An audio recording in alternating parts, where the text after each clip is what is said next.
Vishodhana 2020 International Webinar on Advanced Research, organized jointly by the PG Department of Rasashastra Bhaishajya Kalpana and PG Department of Dravya Guna, JSS Ayurveda Medical College, Mysore.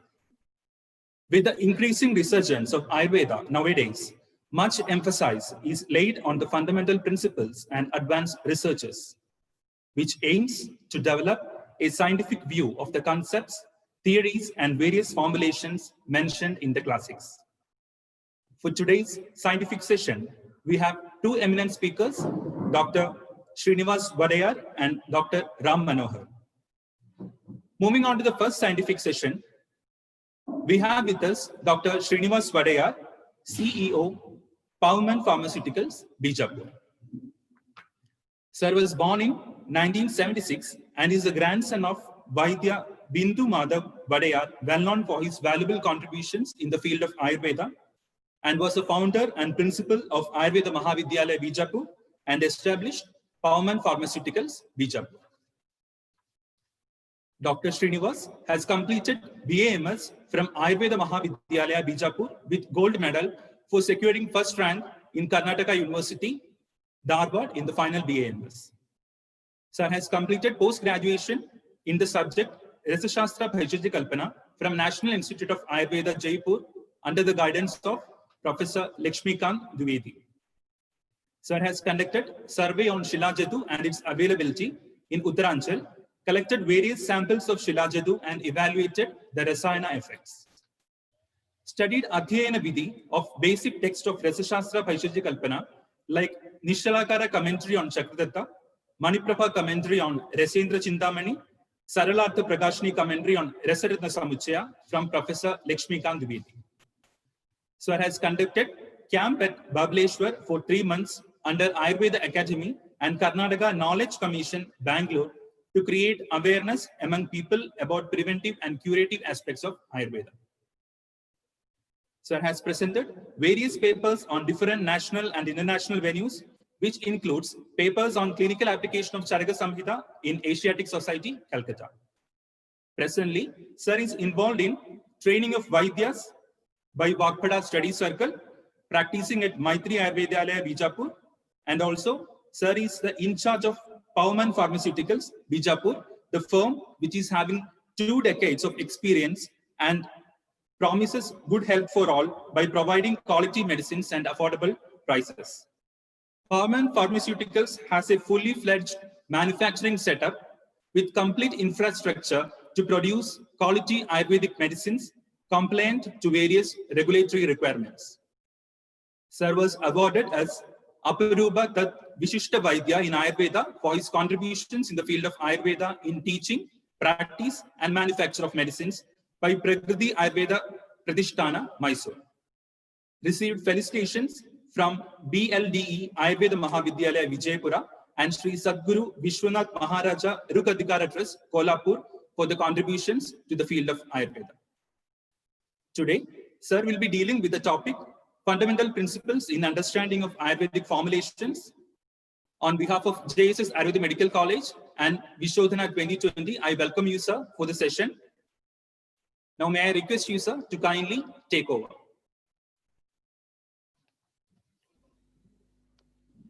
Thank you. Thank you, Dr. Prashant.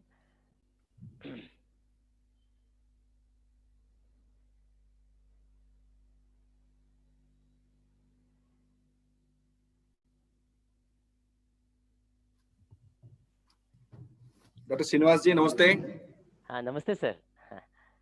Great pleasure to invite you for this mega event. That is, once again, we are celebrating the holy month of Pujya Rajendra Mahaswami's birth celebration, 105th birth celebrations, joint celebrations. And you are devoted for entire Ayurveda since centuries, as your grandfather, your father. I hope you will be definitely sharing your knowledge, which is required for the young generation. And you are symbolizing for sharing the knowledge, not today. Your entire what do you call as the legacy is part of that. On behalf of everybody, once again, wholeheartedly welcome you, sir. and you are one of the youngster in this field. Hope you are going to inspire. Thank you very much, Dr. Srinivasji. Namaste. Namaste, sir.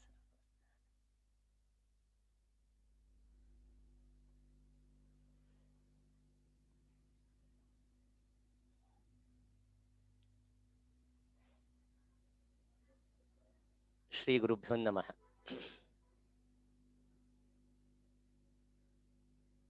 As we know, the rationale of all the research works in Ayurveda are based on the Aptopadesha. And Aptopadesha is again based on a very unique principle, a unique rationale, that is the Hetu Linga Aushadha Jnana. So, as you know, Charaka in the first chapter only clearly mentions that Hetu Linga Aushadha Jnanam Swasthatura Parayanam. For any research work or any presentation or any explanation related to Ayurveda is called as a subject related to Ayurveda only when it has the three factors: the Hetu, the causative factor; Lakshana, that is the signs and the symptoms or the manifestation of the Hetu; and Aushadha, which is nothing but the application of a remedy. So, the Rasa Shastra and Vaishajya Kalpana, a post-graduation PG branch, so that should also, or any branch, should satisfy the three sutra principle.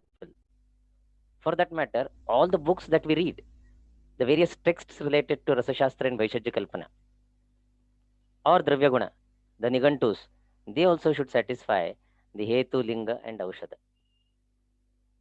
Either some may contain only Hetu Sutra, that is only they may mention the causative factors like Madhava Nidana, or some may contain only Lakshana Sutra, some may contain Hetu and Lakshana, and some may contain only Aushadha Sutra also.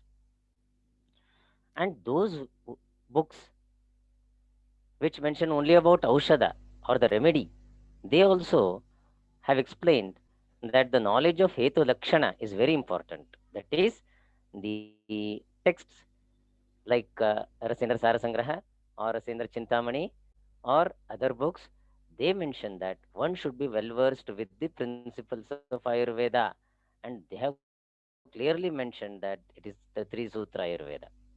In the same pattern, they have also written or they have discussed the things. For example, to begin with, the understanding the fundamental principles in the Ayurvedic formulations, we'll take a simple example of the case.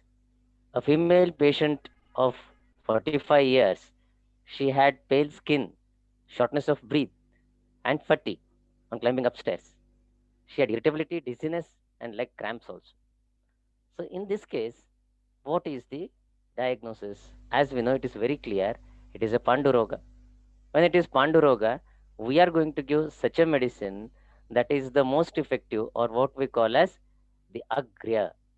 What we call as the Agriya. So that should be the drug of choice. And all of you know that the Agriya here is Ayorajaha Panduroga Gnanam. Ayoraja, interpreted as Loha as well as Mandura, is the best or the drug of choice in Panduroga. Now we know that we administer several Loha Kalpas, that is the Loha Bhasma, Mandura Bhasma, and the various preparations like Navayasa Loha, Dhatri Loha. So several preparations are there. So in this patient, we administered Navayasa Loha. You know it contains Trikatu, Triphala, Trimada and Loha Bhasma. Now how this Loha is going to act, that is how will be the drug action, how it is going to act. So this will act as per the principle, the same principle as that of Ayurveda, that when Aushadha is taken, ingested, it interacts with the Jatharagni to give the desired effect.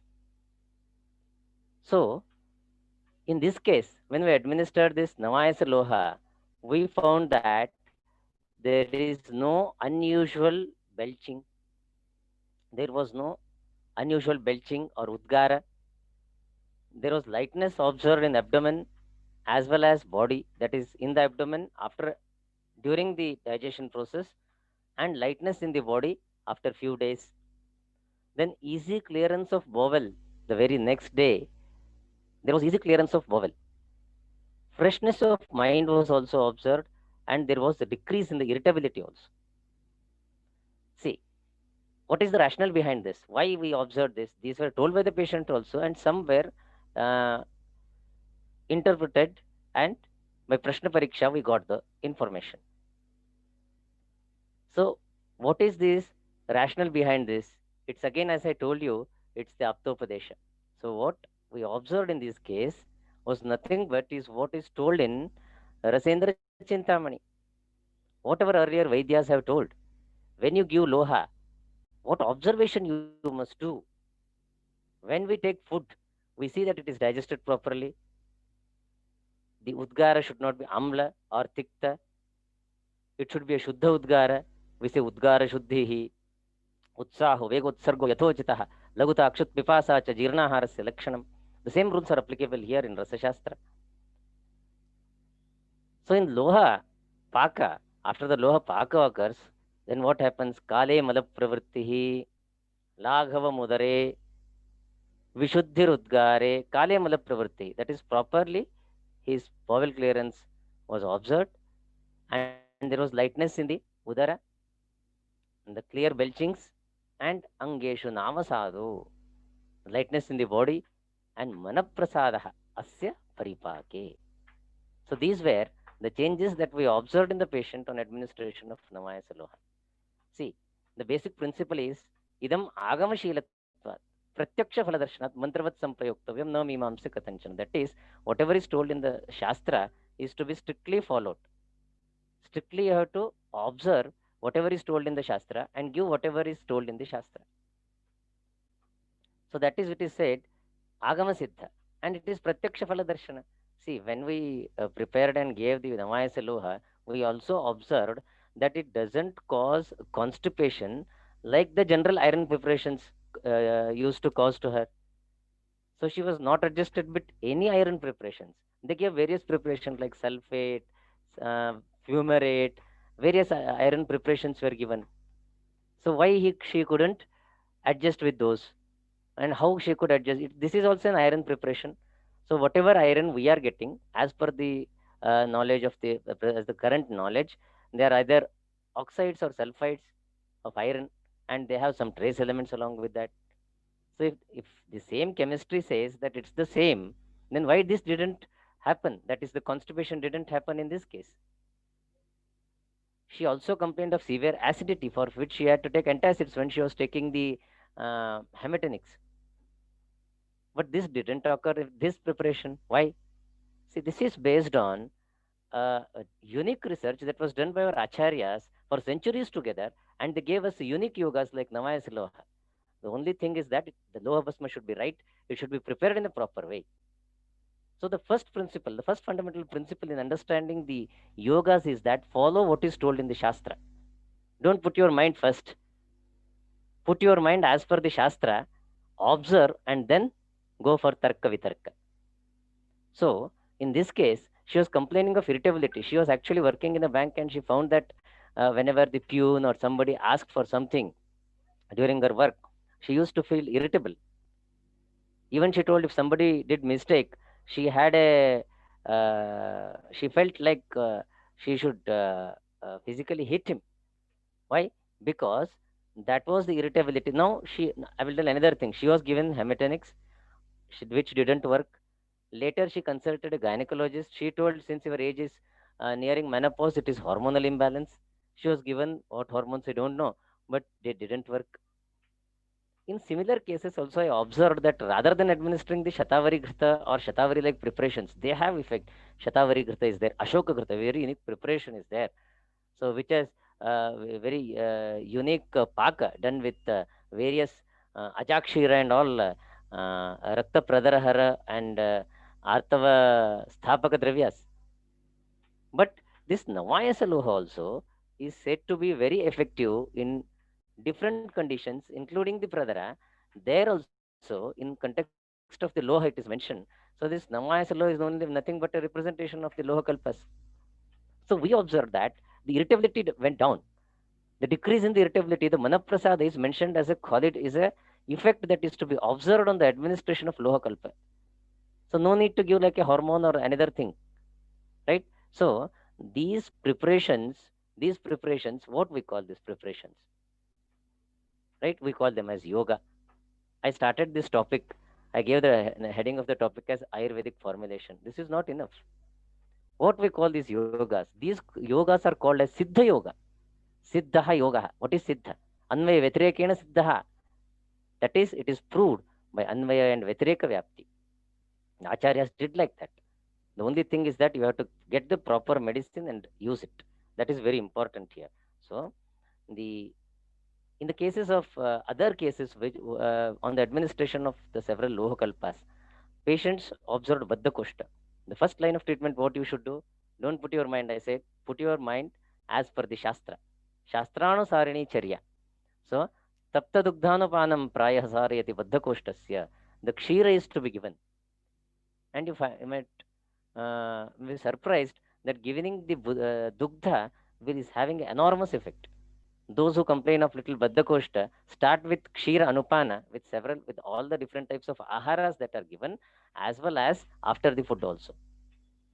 Or Anupitamambu Yadva Komalashasya Narikelasya or Narikelambu, the coconut water, of a tender coconut water. So these two are so handy and very effective that in most of the cases I didn't find there is any requirement of administration of other dravyas.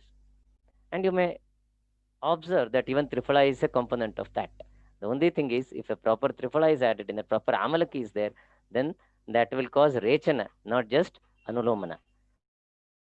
So this is the base on which we need to think regarding this in such cases.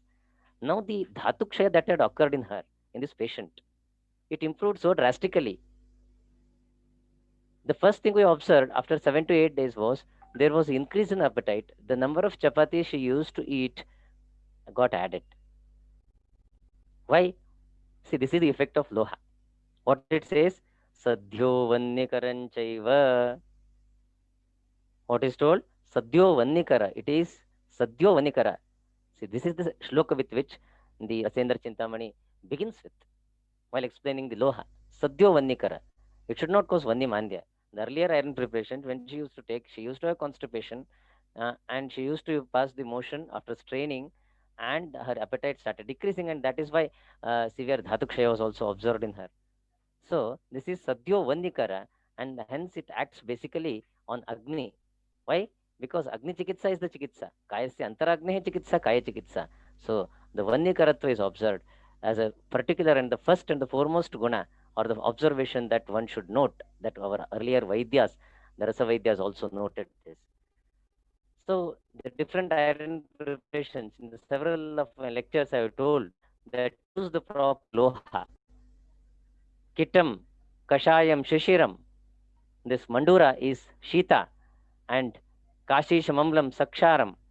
Kasi says Sakshara and Ushna. So Kasi says Ushna. Don't go on the concept of iron. See, we have several iron preparations, but see the Virya. What is the Ushna? What is the Shita Virya? Right? So, Dravya Guna, that is, Dravya Rasa Guna Virya Vipaka and Prabhava are the basis, without which the administration becomes a futile attempt. So, in this way, what I want to tell with this example is that all these such yogas which are found in Charaka, which are found in Vagbhata, which are found in Rasagranthas, Rasendra Sar Sangraha or Rasapaddhati, what they mention? This is from Rasapaddhati. Natva Nishkapatakam Niranjanadya Nirvignamisha Priya Ayurveda Vidam Mudesu Vishajam Esha Maya Vinduna Granthe Parigrihya Saram Akhilam Sutresh Chikitsa Saghi Vrikshe Besragiva Prasanna Nichayai Sangratyate Paddhatihi. So what is mentioned here? That Ayurveda Vidam. I am writing this book for Ayurveda Vidam. We know Ayurveda is there, Vidam is there. Veda Vid, he who knows Veda. Ayurveda Vid is he who knows Ayurveda. So what is the meaning of Ayurveda Vidam? So the Bindu commentary on Rasapaddhati. So Rasapaddhati is a text written for Rasa Shastra, and there is a commentator also. His Shishya, his disciple, wrote a commentary on it. At the same time, he says Ayurveda Vidam means what? Ashtanga Hridaya Vedinam ityarthaha. They should be well versed with Ashtanga Hridaya. We may interpret this Ashtanga Hridaya, and further he says Etena etaduktam bhavati. It means Ashtanga Hridaya Vedinam eva adhikaraha natu yadrisha tadrisham. That is, those who have read about the basic principles of Ashtanga Hridaya, they are fit to give these rasadravyas. Natu yadrisha tadrisham. Without reading them, how can you give? That is, the knowledge of Ashtanga Ayurveda is very important, is what on the point on which this Rasavaidya is stressing. That means those Rasavaidyas were very well versed with the principle of Ayurveda. In simple terms, the basics of Rasa Shastra are same as the basics of Ayurveda, isn't it? There is no difference between them. But the only thing is that when we administer Rasadravyas, we consider Alpamatra Upayogitvat, Aruchera Prasangataha. So in that enthusiasm, don't miss the principles of Ayurveda. That is Kala Bhojanam Arogya Karanam, Kshanadir Vyadhyavasta cha Kalo Bheshaja Yoga Krut. So what is the Vikriti that is there? What medicine you are going to give, whether you are going to give an Apana Kala, Samana Kala, or Udana or Vyana Kala. So that basic principle, without that, the results cannot be achieved. So principles, this is the basic principle in the administration of Rasadravyas. So if you see the further, what is all mentioned in our text. So first they have discussed about Dravya. So if you take this as a first part, see, because the first chapter of Dirganjivati Adhyaya mentions about the various Dravyas, right? Gomutra, Phalinis, and all. So Virechana and Vamaka Dravyas. So Ahara Muktva, Tat Samskarayoupyogitvat, Mithya Aharodbhava, Roga Sadhanopayitvacha, Prayopayoginam Dravyanam, Swarupa Vidyanartham Uchyate, Tadartham Adhyayarambha. The whole chapter, right? Vivida Dravyas, the Brahmana and Langana Dravyas, by mentioning these, Vagbhata in Ashtanga Sangra says this. I have told you about Ahara, that is Dhanya, that is Phala. After that, I am going to discuss about the Dravyas. So what are these Dravyas? These Dravyas are those Dravyas which are to be used along with Ahara. That's why generally we give the medicine after the food, before the food. That is one part. Now he says do samskara. That is the Ahara should be given the samskara of the Aushadhi. After that, it should be used in the conditions which are evolved out of Mithya Yoga of Ahara. See, we say Ahara Vihara. Aharascha Viharascha Yasya Dosha Guna Samaha. That itself is responsible for Sruto Dushana. So to set it right, you should give Aushadhi. How you should give Aushadhi? You should give it with Ahara. The Ahara plus Aushadha is the concept, not only Aushadha. So we find that Aushadha is to be given in Avakta Avastha and Kapha Prakriti. That is a different thing. So how the concept begin, that you need to understand. The Krama, how they produce, made us understand the administration of Aushadhis. You practice it with Ahara. It should be done as samskara. Ahara should be given as samskara with the Aushadha, which you are going to give in that particular condition. We will see what's the importance with examples also. So, in the samskara of Ahara Dravyas, as a remedy for diseases due to Mithya Yoga of Ahara is what we discussed. So, what are these Dravyas? What are all these Dravyas? The Dravyas are nothing but the Swarna, the Krita, the Madhu, the Haritaki, the Trigatu, and Triphala. Right?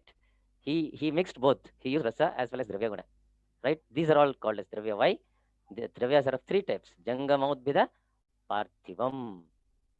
They are Jangama, Udbhida, and Parthiva. And again, they are divided into Dravya and Adravya. So, if you see here in this shloka, Punashcha Dvividam Dravyam Adravyam Chatata Dravyam Trividam Bhaumam Audbhidam Jangamam. So, this is from Ashtanga Sangra. See how it begins? How Vagbhata begins this? Bhauma, Audbhida, Jangama. First, he has taken Bhauma. What are Bhauma? Those which come from Bhumi are Bhauma. Right? So, Bhauma, in the Bhauma again, he has explained Swarna first. If you note in Ashtanga Sangra, if you refer that, you will find that the sequence itself is first Bhauma, then Audbhita, then Jangama. Right?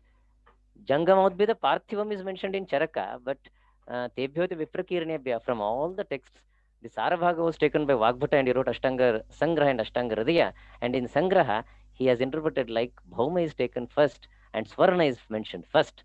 And that's the importance of Rasa Shastra being accepted in the Brahatrayas also, or in other words, This was accepted in Brahatrai, that is in the 6th or the 7th century, what we call as the time period of Vagbhata, and Ashtanga Sangra and Hridaya were written. And after that, the Rasa Paddhati, the Rasahridaya Tantra, which started in the 10th century, or Nagarjuna Tantra, all began in 11th, 12th century, especially the Rasahridaya Tantra of Bhagavad Govinda Padacharya, followed by the various principles that were followed in the Nishchalakara commentary, the Rasendra Chintamani, or coming to the last, the recent ones, that is the Rasatarangini.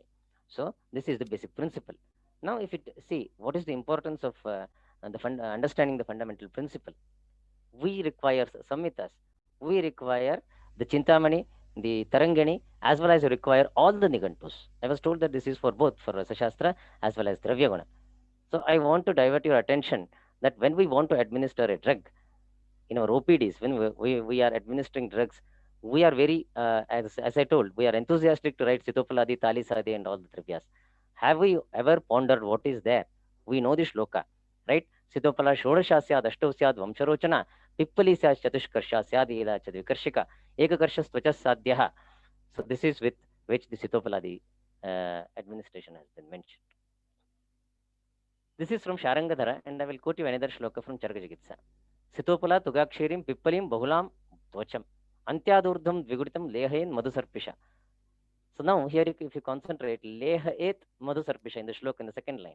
In the third line, what is mentioned? Churnitam Prashayedva Tachvasa Kasa Kafaturam. Where it is indicated? It's indicated in Shvasa, Kasa, and Kafatur. Right? Supta Jivha. So absence of taste. Supta Jivha. Arochaka. Arochakinam. Alpagnim. So decreased appetite, and Parshvashulinam.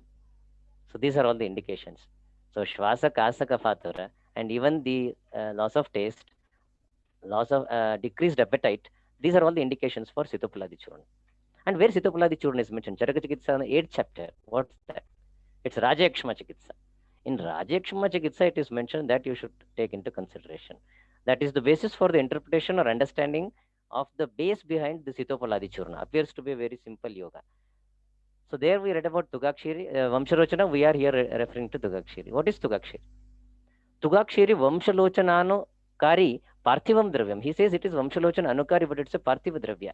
Says Chakrapani. There are different views regarding what's to be taken in the place of Tugakshiri, but currently we are taking what? We are taking Vamshalochana from the bamboo tree, the first one. The second is the we are taking the starch of the Tugakshiri by the name Tugakshiri. When we come to Vamsharochana, it refers there in Sharangadhara directly to that of bamboo tree. But what we are taking here by Tugakshiri, now what is taken is the starch of arrowroot. That is also a part, one part that is taken now. Now let us see what is this use of Sitopaladi. One is that it is mentioned in Rajayakshma Chikitsa, even in Vagbhata. There are three methods of administration. One is Charvita, chew. Charvana, by Charvana you should eat it. Bhakshita, with food to be taken. Avalehita, with madhu and grita. Like a avaleha is to be made, it is to be consumed. So these are the three methods. Charvita, Bhakshita, Avalehita are the three different methods that have been mentioned for the use of Sitopaladi Churna. Right? What is this? So I thought of when it is mentioned to be taken as a food, like a food it is mentioned, no? So then, and what is its effect? It increases the Sapta Dhatu. So how is it possible? It made me to penetrate inside the Nigantus and find out what is really Tugakshiri. And to my surprise, I got so many references. This compilation I did under guidance of my Reverend Sir, Professor Lakshmikant Dwivedi, and he told me to refer the Nigantu, and I got references. What are the references? Tugakshirim, Payakshirim, Yavajam, Gavayodbhavam, Anyat Godhumajam cha, Anyat Pishtika, Tandolodbhavam, Anyat Chattala Sambhutam, Talakshiradi Namakam. Means what he's discussing here? He is discussing about Tugakshiri. He says this Tugakshiri is there. Tuga is there and Kshiri is there. You concentrate on that. So Payakshira is there.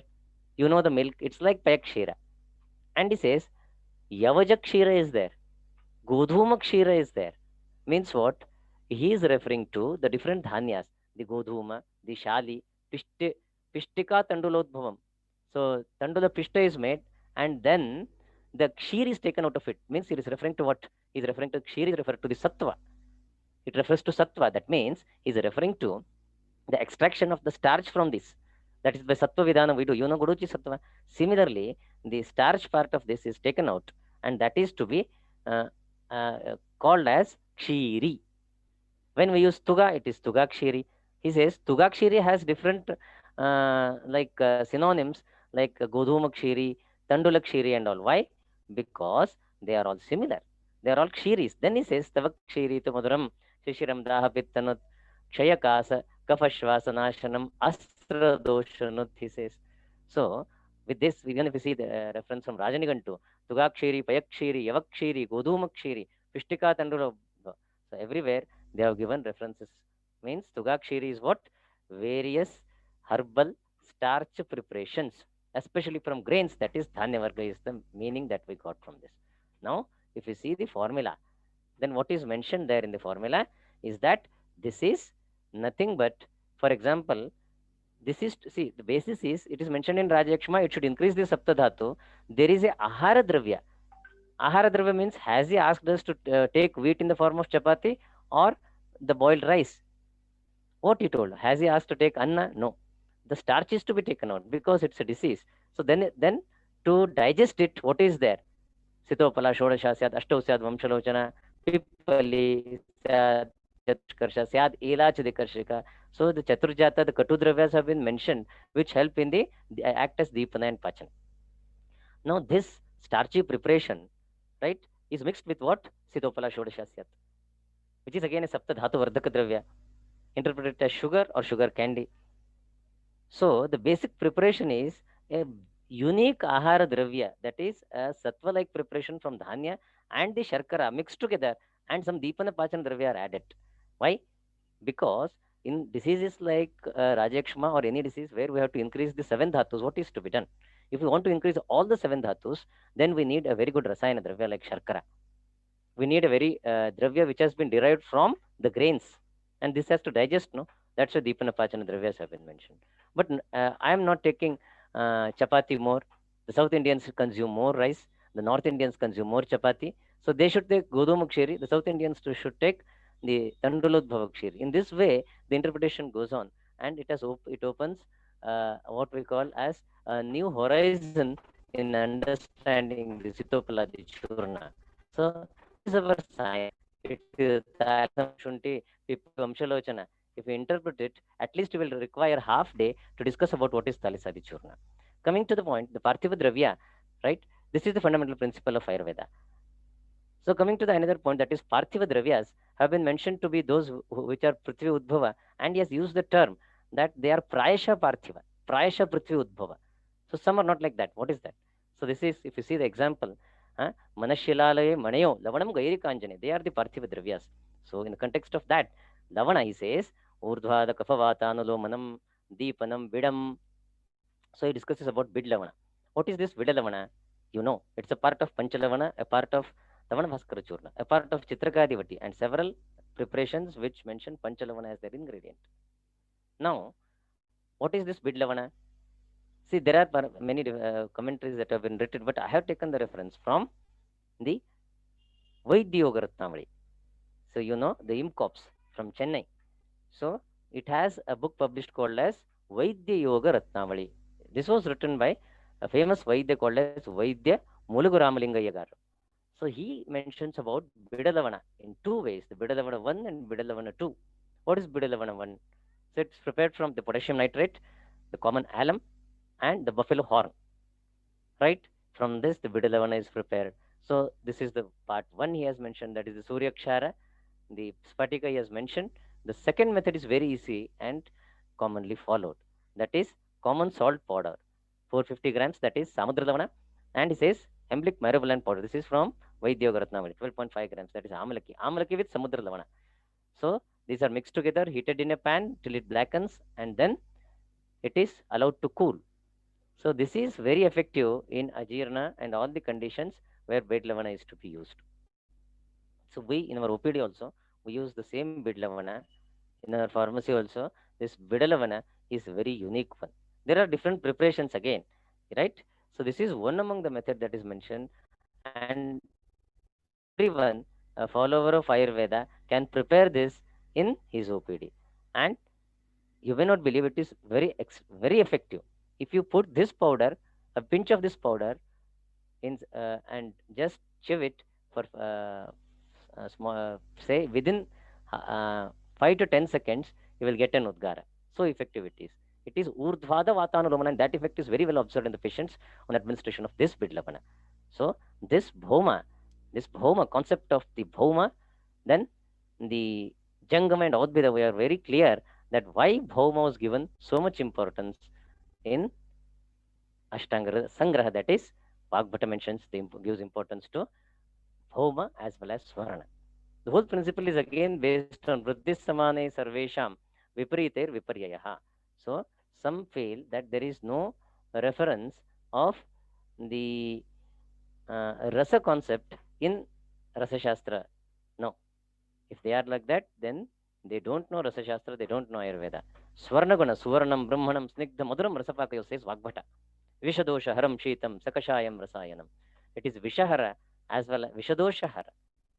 That's very important part. And that's why Swarna is to be given as a Hridaya Varana, the basic fundamental principle in Vishachikitsa.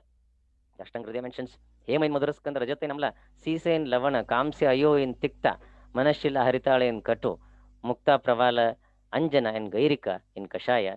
And the principle is the Tatradya Marutam Ganti Trayastikta Dayakafam, Kashaya Tikta Maduraha, Pittam Anitu Kurvate. Now, if it is so, then what is the similarity between this Swarna and Rasa? What is Swarna? Swarna is Madhur Rasa. So it is Vata Pitta Hara. Tatradya Marutam Ganti. It is Vata Pitta Hara. So, says Charaka, Madhurani, Madhura Prayani, Madhura Vipakani, Madhura Prabhavani, Cha Madhura Skande, Madhurani Vakritava, Upadekshate, Tata Itarani Dravyani. And this is the fundamental principle that supports the Rasa Dravyas, right? So they are taken from the Bratrayi only. Why? Because Chittamani or the Paddhati, Rasa Paddhati, they have mentioned that if you know Ashtanga Hridaya, if you know the principles of Ashtanga Sangraha, if you know the Bratrayis, then only you can easily understand the principles of Rasa Shastra. So let us discuss about the fundamental principle of Chandrodaya Rasa, right? Chandrodaya Makaradhvaja. Chandrodaya is famous as what? It is known as Makaradhvaja.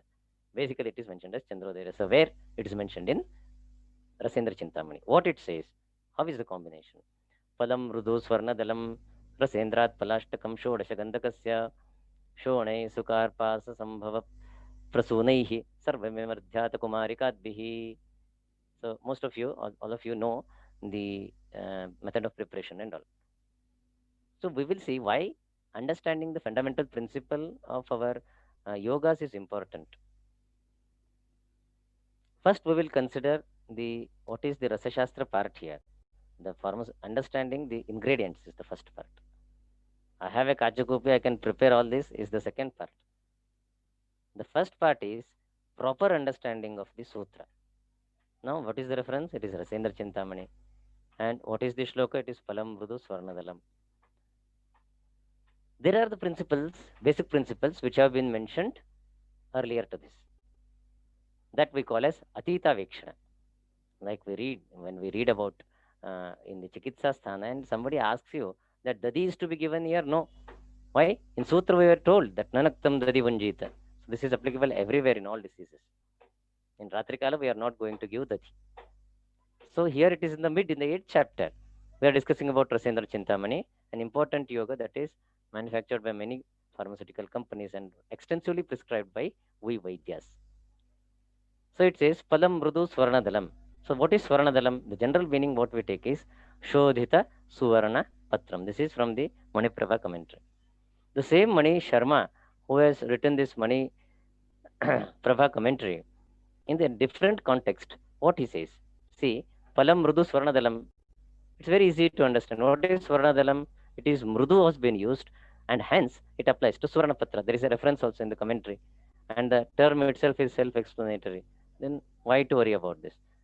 But if you see all the yogas that have been discussed by Mani Sharma, we find that the term Mrudu has something else to convey. What is Mrudu? Mrudu is Niruddham. Mrudu is Nirutha. Nirutha, where we use the term? Nirutha comes in Bhasma. So Palam Mrudu means what? Nirutham Swarna. Now, one may ask, you have mentioned Dalam. The text has mentioned Dalam. Now, if you see, this reference is again from Rasendra Chintamani. Shashihataka Heli Dalam. Here it is mentioned. Dala Shabdo Atra Bhagaparaha. Dala refers to Bhaga. That means Mrudu Swarna Dalam. Mrudu means what? Mrudu means Nirutha. Nirutha Swarna. Dala means Bhaga. Nirutha Swarna Bhaga. That is the meaning. How much Palam is mentioned? Palam Nirutha Swarna Bhagam is the meaning. That second meaning that we get from this. Why this point we are stressing? See, when Swarna Patra is mentioned, why are you not taking Swarna Patra? I'll explain you. See, there are two methods. One method that was originally practiced earlier from Rasaradaya Tantra, which mentioned that the Swarna, what should happen with Swarna? The Dhatu Pishti is to be prepared and that should get digested in Parada and then the preparations were administered. Right? It's a part of the various samskaras of Parada that have been mentioned, as well as the Jarana, Kramana. So they all mentioned regarding this. That is one. And the effects that have been mentioned in this, that is Makaradhwaja, they have, if we want to observe them practically, then this should be the method. I will explain you how. So what is Mridam? Mridam is Nirutham. Dala Shabda is Bhagapara. Now, these are the different references of Rasaparpati, Panchamrita Parpati in Grahani, the Parpati Rasa in Rajakshma. They all mention about Dala as Bhagaparaha. It is again in the Maniprabha commentary. Now, I am just indirectly changing the topic, right? What is that? I am presenting you this unique preparation. And by observation, we can easily identify it is called as, in Karnataka, it is called as Mandige. Why? We are discussing about the basic principles of the Rasa Shastra and the Palamradam Swaranadalam Makaradhwaja. Why this Mandige came here? Is it for short break? Yes, it's a break. This is how it is prepared. Again, I have to go for the Vaishajyakalpana part of here. So, how the Mandige is prepared, this is how it is prepared. Right?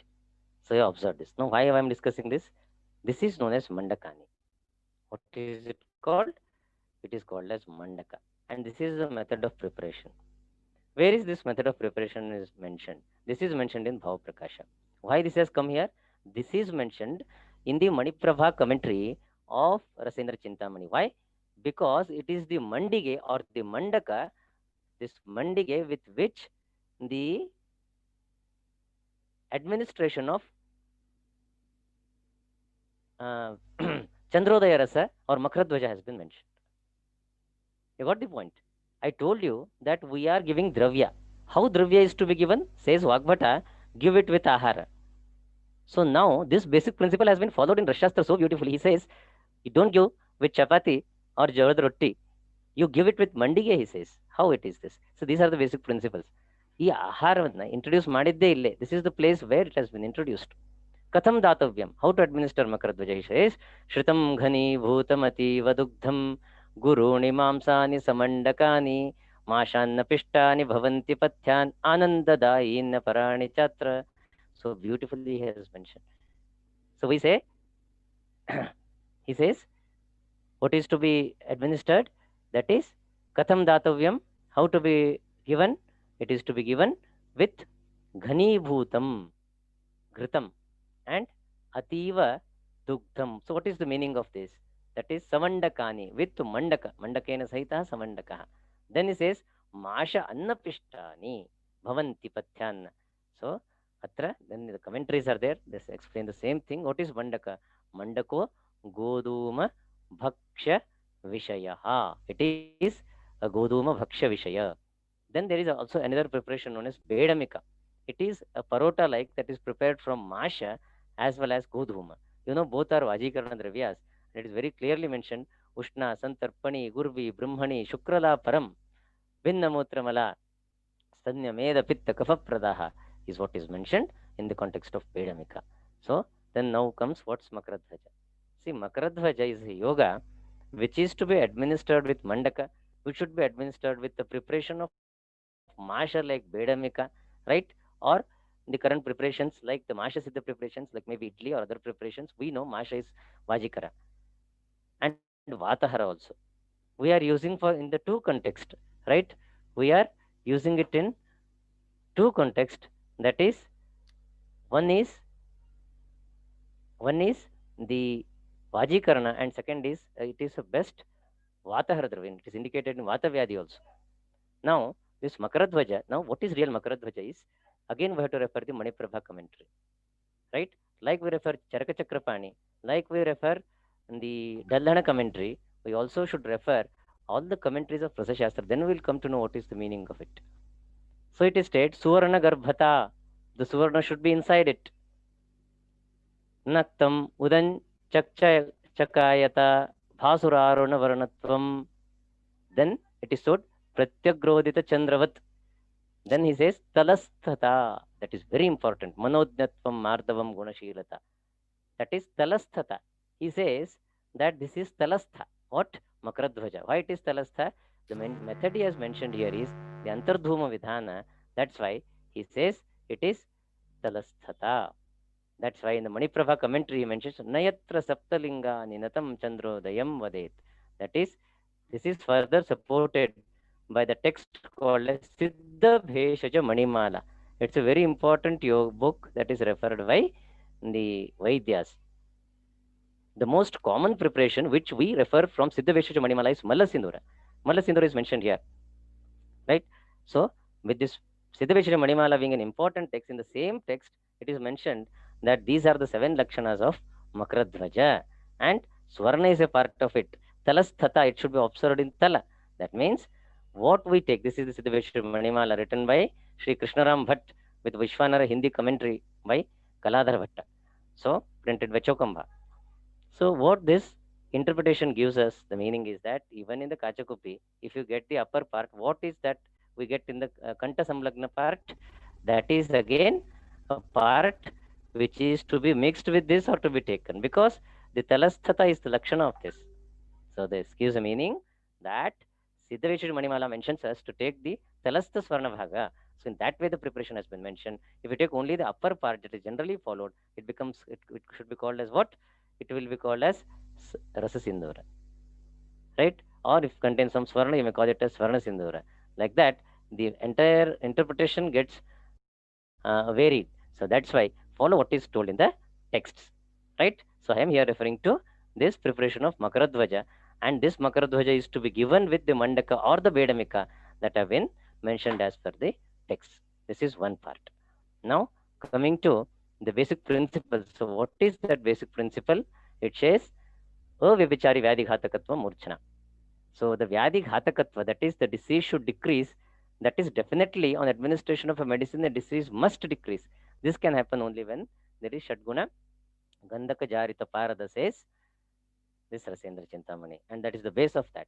So to tell you in brief, to method of teaching in understanding Rasa Shastra, Ayurveda, is that you should read some of the most important texts of Rasa Shastra. They are Rasaratna Samuchaya, Ayurveda Prakasha, and Rasendra Chintamani. Right? This is how the ancient Vaidyas of the Jaipur tradition used to read. So, and I had an opportunity to learn this from my Reverend Guruji, Professor Lakshmikant Vivedi sir. And the basis of making interpretation is again from Maniprabha commentary on Rasendra Chintamani of Dundukanatha by Pandit Mani Sharma, the Nischalakara commentary on Chakradatta. Now, if we come to another preparation, that is Swarnamalini Vasanta. You know, this also, the Swarnamalini Vasanta, the Swarnamukta, Daradam Maricham Bhagavridhya Pradeyam, Karparashto Prathamam, Navanitena Nimbambunacha, Yavat Sneho Vrjati Vilayam, Mardayet Diyate, Sau Gunjadvandvam Madhujapalaya Sarvaroge Vasanta. So what it says, the whole concept of Swarnamalini Vasanta is based on the Bhavana, that is the Bhavana with the Navanita. So Navanita, again we get the butter or the salted Navanita, which is to be strictly avoided. That is one part. So this we get from the Aptopadesha from Siddha Bheshaja Manimala and Rasatantra Sara Siddha Prayoga Sangraha. So what they mention, that the Bhavana with the Navanita is of utmost importance, and Navanita means what? Navanita, that is Nava is new, right? Even a book written some 60-70 years earlier, that also mentioned in Hindi that गाय के कच्चे दूध में से निकाला हुआ मक्खन. That is the Navanita, the importance of Navanita, Go Navanita has been explained here, isn't it? So that is one part. So coming to the another name of this Navanita is Hayangavina. Hayangavina Navanita, it is also called as Hayangavina, that is Sadyodhrita Navanita. Even in Lagumalini Vasanta, can you consider it as a lower Vasanta? No. There also they have mentioned Navanita as the Bhavana. So these are some of the basic principles which we can never neglect. So with one yoga, that is Sitopaladi Churna, from Vaishajya Kalpana regarded with Dravya Guna, and the typical Rasa Yoga, that is Makaradhvaja, has so much of matter to be read and to be followed in our practice by we Ayurveda Vaidyas. Daily we should read Shastrana Saniri Charya. Nitya Adhyayana is very important. If we don't do Adhyayana, then we are taking ourselves far away from the basic principles or the core of the Shastra. So, Shastra Adhyayana na pramaditavyam. It is mentioned. What it is told? Adhyayana pravachanabhyam na pramaditavyam. Even one day you should not keep yourself away from Adhyayana and pravachana. That is the explanation and practice of the science. So there are the different preparations, the different principles on which they are based have been told in Ayurveda. So we will see some another most important one, yoga. So this Namayasa Loha I discussed earlier. So there is another yoga called as Hema Navaka. This also contains Trikatu, Trifala, Trimada with Hema Bhasma. That is Varna Bhasma. This Namayasa means what? Namayasa is a principle. The 9 drugs plus Loha Bhasma, 9 drugs plus Hema Bhasma, 9 drugs plus Tamra Bhasma, 9 drugs plus Vanga Bhasma. So we will get what? Namayasa Loha is a basic principle. It is a concept which includes the Suvarna, Rajata, Tamra, Vanga, Yashada, Sisa, Loha, Bhasma, either one plus Trikatu, Tripala and Trimada. And this is again a fundamental principle. Ayaskriti, Sarva Loheshu Ayaskriti is mentioned. Similarly, Kshira Shatpala Ghrita is mentioned with different Dravadраvyas. The Dhatri Shatpala Ghrita is indicated in Gulma. If we use Dhatri as Dravadravya, if Kshira is used as Dravadravya, it is indicated in Jvara. If Dashamula is used, it is in Jvara again. Mastu is used, it is in Agnimandya. And Kanjika is used as Dravadravya, then Shatpala Ghrita becomes useful in Amavata. So we have several preparations wherein the understanding the basic principles of Ayurveda is very important. So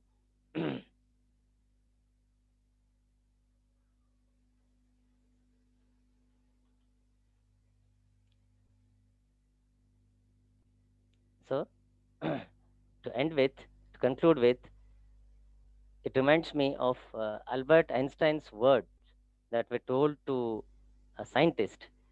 So he asked about whether he knows about Sanskrit, and the scientist from India told that he didn't know about this. At that time, Albert Einstein told, "You hail from India, which is the home of Hindu philosophy, yet you have not cared to learn that language." What this language? It is Sanskrit. Come along, see my library, which treasures classics from Sanskrit. So that was what was the reaction of Albert Einstein. See, at that time, Albert Einstein, see, the theory of relativity for which he is hailed for, we have read in our high schools. So he said that he had kept the Sanskrit books with him.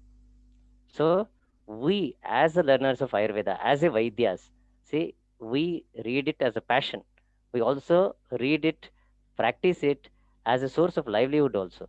So isn't it our duty to understand the basic principle? To understand the basic principle, we require the language. And without that, it is impossible. And only by learning Sanskrit, you cannot practice, that you know. You should become a Vaidya.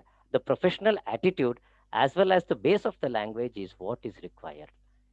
And you know, just to remind you, see, it was in 1844 that Max Muller, whose grammar book is referred by many. So in 1844, you just imagine, in 1844, he translated Upanishads. He published Hitopadesha in German. So isn't it our duty, or isn't it a compulsory that we should learn our Ayurveda and by learning Sanskrit? Isn't it? That's why the practice is based on the proper understanding of science, and the proper understanding of science is based on the proper understanding of the language. And once you start understanding this, you will enjoy it. That's why we say action changes things, right? So I give my acknowledgement to Professor First Lakshmikant Vivedi sir, the former HOD Department of Rashastra and Vaishajik for National Institute of Ayurveda. So because of him, that I was able to understand the principles of the Ayurveda as it is. Sir once used to tell me that since I don't know the proper language in which this should be put out, so sometimes I may not because he used to give all the references. For example, when we used to discuss about Loha Bhasma, he used to give 25 to 26 references on Loha Bhasma without any help. He's like a Rasa Shastra encyclopedia. So I told him, sir, since you don't know that other language, that's very important, because that means sir can very well explain all these things. But what he knew is, he knew very well about the Sanskrit. So he devoted more time in learning those, more time in teaching us, and we're fortunate enough to learn under him. So that means, in simple terms, if we learn Sanskrit, we learn Ayurveda, then the things will be very simple. Things appear to be very simple, and we can definitely practice Ayurveda very easily. That's what message I want to give to all of you. So with this, I conclude. I thank the JSS College principal and the Department of Rasa Shastra who have given me an opportunity to present my views on the fundamental principles in understanding the Ayurvedic formulations. Thank you. Thank you, one and all. If you have any questions, please let me know. Thank you, sir. Thank you very much for your wonderful session with the basic research. How we can interpret with the drugs with the different formulations, and how the mode of action can be considered by considering the factors.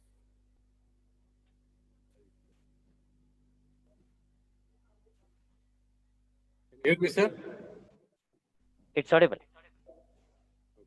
By considering the fundamental principles, the probable mode of action of different drugs. So what is my one question is, sir, necessity of interpretation of the ingredients of any formulation, is it necessary, sir?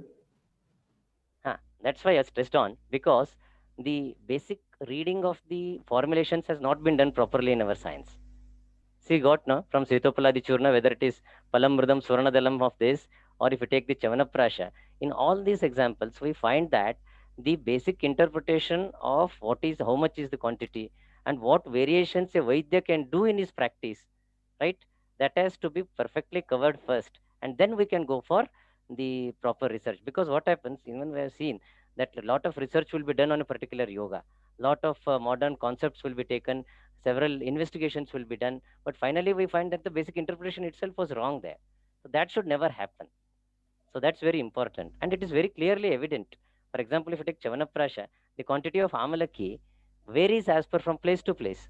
So then the quantity of the sugar as well as the ratio of what is mentioned regarding the Trijata and the Trikatu, that also should change. So that is why a lot of work needs to be done in this angle. And because that also helps us how our Vaidyas practiced, our ancient Vaidyas practiced also. Thank you, sir. Thank you. That means it's very essential fact to consider the ingredients, the action of each ingredient in any formulation. Thank you, sir. Thank you. If any questions are there?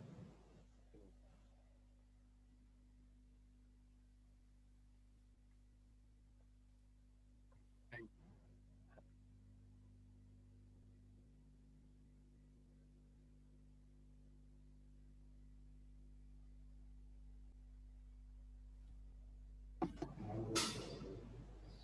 Thank you so much, sir, for giving a vivid and knowledgeable session.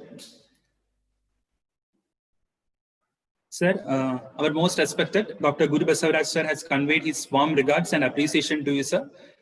Sir has been listening to your presentation throughout. Sir wants to know more about the Koshta Sanjeevani medicine, sir. Can you please throw some light over Koshta Sanjeevani medicine? Yes. Thank you, Dr. Guru Basavaraj sir, and thanks to all Vaidyas who are gathered here. So the Koshta Sanjeevani is a product that was actually developed by my grandfather, Vaidya Bindumadhav Vadiyar. So he actually learned from Gangadhar Shastri Gune in Ahmednagar, Maharashtra. So later, a lot of preparations he used to administer in his clinical practice. So this Koshta Sanjeevani was an outcome of his clinical practice. So it contains a very important ingredient that is known as Abraka Parpati. This Abraka Parpati is mentioned by Gangadhar Shastri Gune, as well as it is mentioned in Rasatantra Sara Siddha Prayoga Sangraha. It contains Abraka and Rasa Parpati. So in the same way, the Abraka, that is Abraka Parpati, is prepared. This Abraka Parpati acts as a Rasayana for the Koshta. That's why this proprietary, it's a proprietary medicine named as Koshta Sanjeevani by my grandfather. Why? Because it acts on the Antak Koshta. That is Amapakvashe Ashrayaha. So this Abraka Parpati along with Shankavati, it's a very unique combination along with Bhringaraja. It's a proprietary medicine that acts as a very effective drug, especially in Grahani Chikitsa. Right? So in one of a Vaidya practicing in Pune, when he got this product, he told it is like a super specialty product in Ayurveda. This combination of Abraka Parpati being administered as a Rasayana for Koshta, on basis on that, when he was explained regarding this, he told you consider this as a super specialty product. And all the gratitude should go to my grandfather because he had developed this unique product. Okay. Thank you, sir. We have got one more question, sir. Sir, how to go for Brahmana in Krisha and Agnihina Purusha, sir? Yes. So Brahmana in Agnihina Purusha, see, the first concept of Brahmana, what is the concept of Brahmana? Brahmihamstu mrudulangayet, says Vagbhata. So what he says, Brahmihamstu mrudulangayet. So why I'm telling you is, this is a very simple sutra, but a very having an extraordinary application. We want to do Brahmana, do bit of Langana is telling. Why? Because a little Langana, see, because when we want to do Brahmana, there is Vata. To reduce that, Langana is an opposite treatment, but Mrudu Langana is to be done to make the Agni Deepta, and then the Rasayanas are to be given. Right? That is one part. So to do Brahmana, the best in my clinical practice, girl of around 19 to 20, 21 years, she came and she told that she is going to be married in few months and she wants to increase her weight immediately. So what is to be given? Now what I did is, I told her, you come after 5 to 6 days, I will prepare a Rasayana for you. What I prepared is, I prepared Kushmanda Rasayana for her, exactly as it is told in the text. Then we gave the Kushmanda Rasayana, we found that the her weight got increased from 5 to 6 kgs. The reason is that these Rasayanas are Saptadhatu Vardaka, and what we did is, we made her to undergo Langana, that is Upvasa from the morning till now, till how much time? Till she gets good appetite. She used to get appetite by 12:30, 1 p.m. So after that, gradually it increased. After 5 to 6 days, we found that she started getting appetite by 9 to 10 a.m. Then her dhatu started increasing. So the basic principle in Brahmana is Mrudu Langana followed by administration of a proper Rasayana. Even Rasadravyas, see what we discussed as the Chandrodaya Rasa, that is also a good Brahmana. But we know how it is to be given. We cannot give a pill. How it is to be given? It is to be given with Mandaka. It is to be given with Mamsarasa. It is to be given with Masha, as per their Satmata. So that is the fundamental principle of Brahmana. Okay. Thank you, sir. Thank you so much. On behalf of Vishodhana 2020, I extend my earnest gratitude, sir, for accepting our invitation and giving us a wonderful lecture. Thank you, sir. Thank you very much.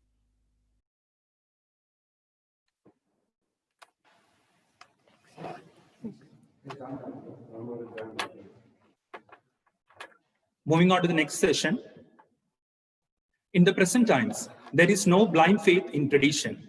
Research-based facts supported by accurate data, statistics, and reasoning can only convince the scientific world.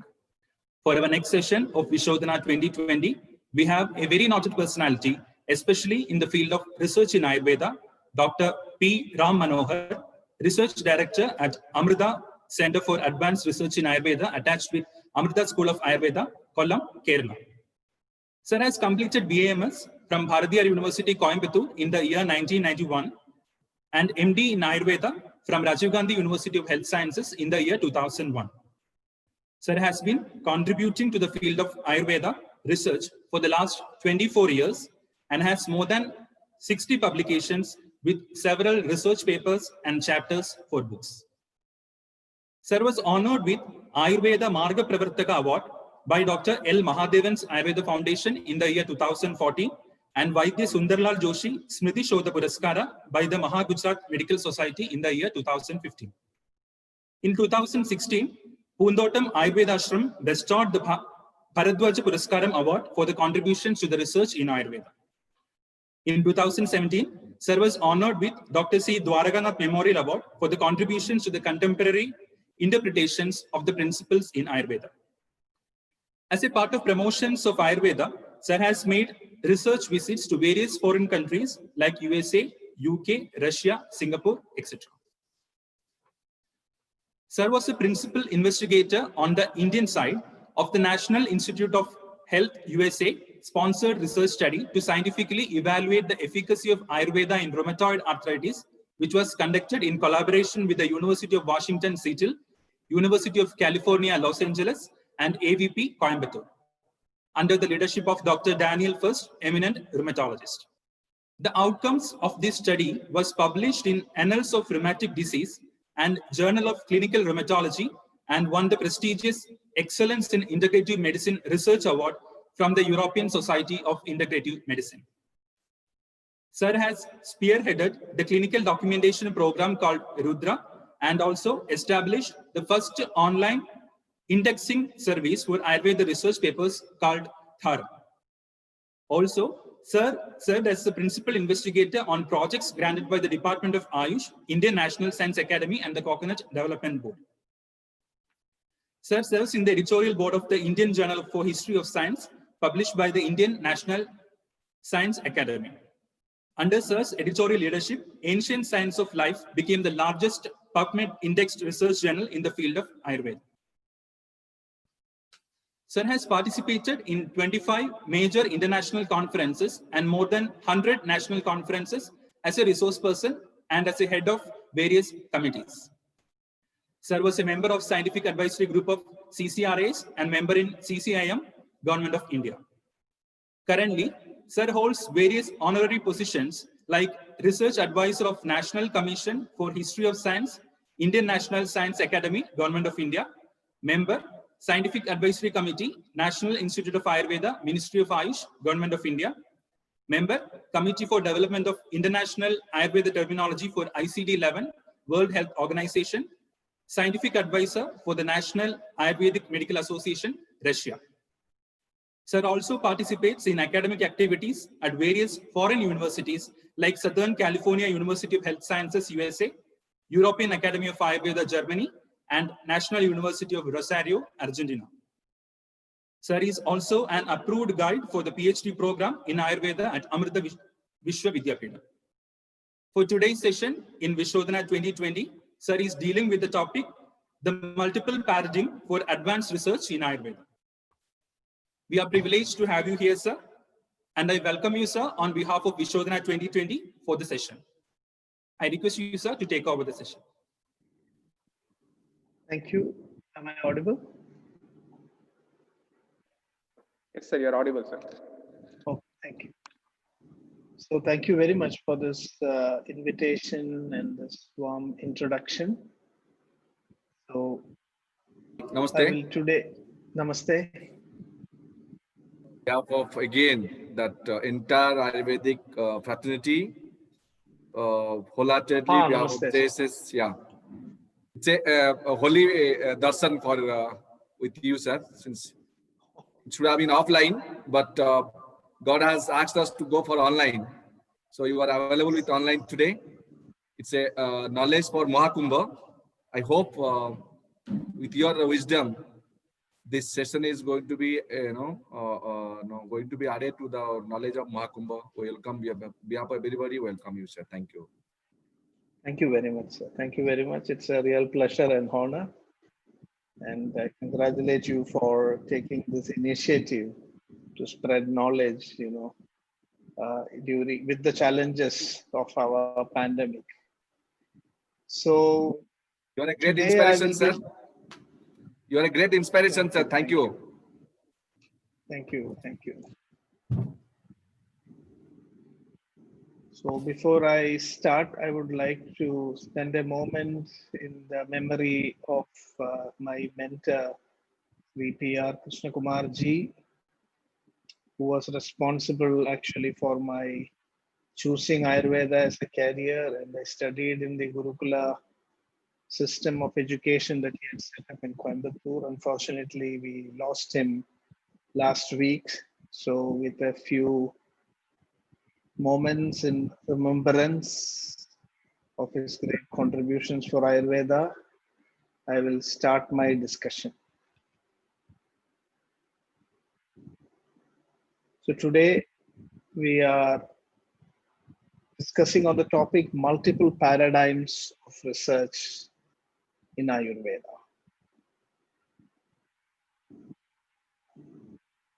You know, when we look at the tradition of Ayurveda, then the general impression is that research is something which is very new.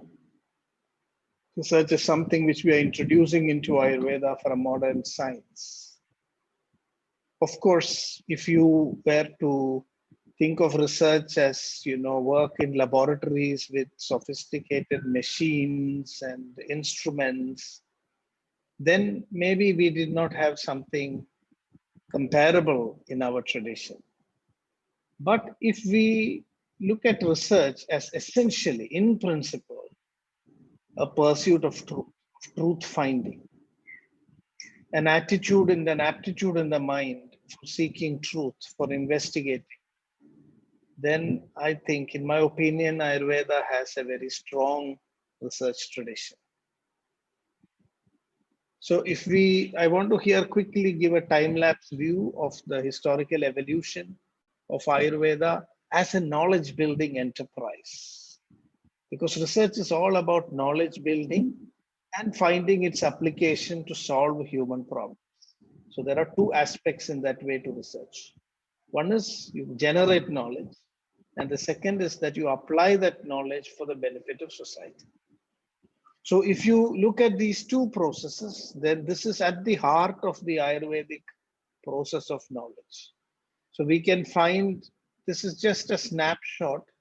In fact, I'm working on a whole elucidation of, you know, different time points in the history of Ayurveda where we can identify these two processes, discovery of new knowledge and its applications. So I'm just presenting a snapshot. If you look at the very origins, you know, back into the Vedic times, we can see ideas like zoopharmacognosy, what's today known as zoopharmacognosy, that is observing animal life and discovering clues about the properties of medicinal plants and other natural resources. So the Atharva Veda, it is said, Varaho Veda Bheshajam, Nagulo Veda Bheshajam. So these animals know the medicines and let them come to me for my help. So it's quite clear that zoopharmacognosy was one of the very ancient methods of, you know, generating knowledge by observing animal behavior. Today we have animal studies, which is more invasive, more cruel. Zoopharmacognosy is an alternative, at least in many contexts. And then we have very interesting ideas. I think this is historically very important. This has not yet been highlighted. I'm also working on a paper to be published in some visible platform to highlight the fact that Ayurveda was one of the earliest, perhaps even the first medical system to talk about chance effect and real effect of treatment, which is actually today the basis of all statistical calculations, statistical interpretation, and the whole process of evidence generation is centered around the question whether the effect of a treatment was by chance or really by the treatment. And we have in Ayurveda really very profound terminologies like Pratiniyamiki Siddhi for the real effect of the treatment and Yadricha Siddhi for a chance effect of the treatment.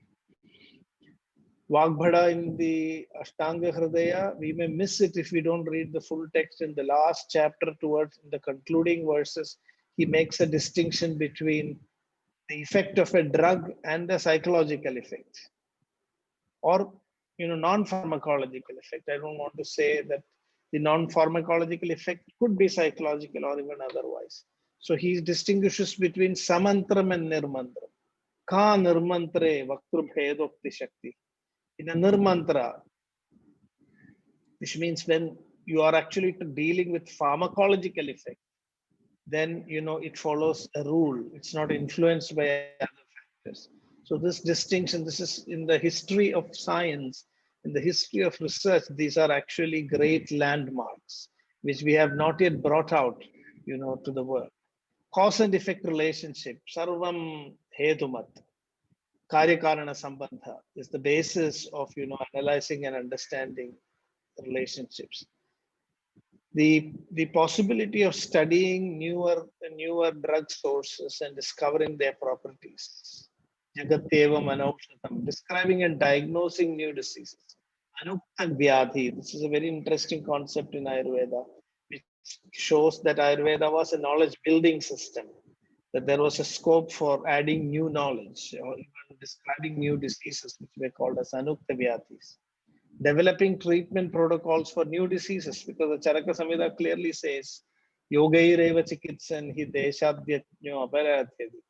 Subudhevam sahasrani kotirvapi vikalpayet. Bahudravya vikalpatvad yoga sankhya vidyate. So you are asked to develop new formulations. So the development of new formulations is one example of how existing knowledge is applied to deal with newer problems. Updating of disease classification, pharmacopoeia, Prakarana Grantha, Nikhandus, and the development of new theories. Like in the Siddha Mantra, we have a completely new theory of pharmacology called Udasina Karma. So in this way, because our topic today is not a historical review of the elements of research in the Ayurvedic tradition, so I'm not going into more details. This is just a snapshot to show that if we put this all in timelines and we compare it with the development of research in modern science, then we really have something historically very significant in terms of knowledge building in Ayurveda. So we have a tradition which is definitely research oriented. This is something which as Ayurveda practitioners and we should understand. Let us not think that it's just these instruments and equipments that make one a researcher. In fact, today what has happened is with more and more of these external tools and instrumentation that has come, the spirit of research is lost. People are just getting lost with these instruments, doing routine tests. There is no real curiosity. There is no real inquisitiveness, which is actually the soul of research. So if you look at the tradition of Ayurveda, this is the opening statement that I want to make. We can see the soul of research in the tradition of Ayurveda. And so that spirit of research can actually be used, that can be invoked even in modern research laboratories in a proper way. Now, if you look at the research in a modern sense. So I just looked at the past history of Ayurveda and I conclude by saying that the soul of research is there in the tradition.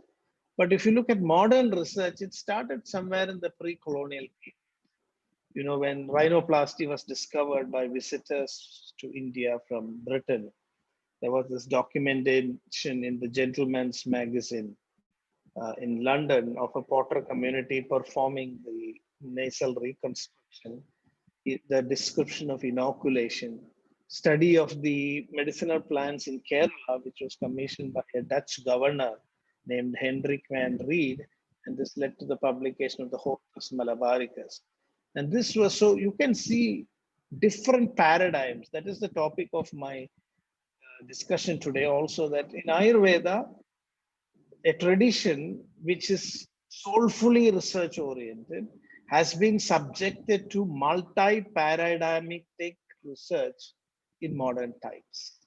So the multiple paradigms that we can see here in the research during the colonial period starts from ethnographic research, where you are just, graphically documenting practices that are already there. So the first example of rhinoplasty, all these represent that. Then this was followed by historical, Indological, anthropological, and all these different kinds of researches from different paradigms. People have looked at Ayurveda from historical point of view. Indological, anthropological, and the literature. History of Indian medical literature is one of the most intense research studies from a historical point of view, done by a Dutch scholar, Professor Muhlenberg.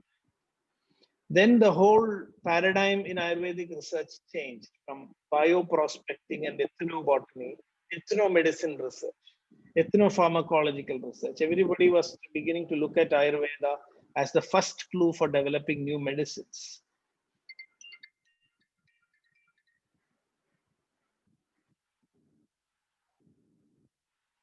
And that was the next dimension that came in. And then we started seeing more organized, systematic. Ayurveda was in the next phase being subjected to, orthodox, conventional, modern research parameters for the first time. So initiatives like Nimitli, the setting up of modern research centers like CCRAS, and even ICMR was at one point of time involved in research in traditional medicine. So all modern scientific parameters were, applied. And then we can see a shift again, the beginnings of Ayurveda-centric research. People begin to realize that modern research methods may not be fully suitable to Ayurveda. We need to adapt and modify. And we see a lot of new approaches evolving in this phase: reverse pharmacology, person-centered medicine, Ayurvedic biology, whole system research, the application of network pharmacology, and things like that. So this is the overall, multi-paradigmatic framework in which Ayurvedic research has evolved in modern times. So now I'm setting the background for our discussion. Let's have a quick overview of the different paradigms that have already been applied to understand and explore Ayurveda. So here we see an example of ethnographic research, the pre-colonial period.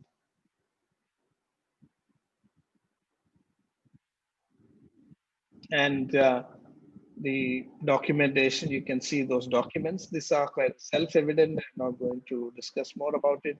The pharmacopoeia of Garcia da Horta, Portuguese, physician, was also a landmark for perhaps one of the earliest instances of a modern documentation of Ayurvedic pharmacopoeia in India. Then we have these, the whole of research was driven by sociologists, historians, Sanskritists, linguists.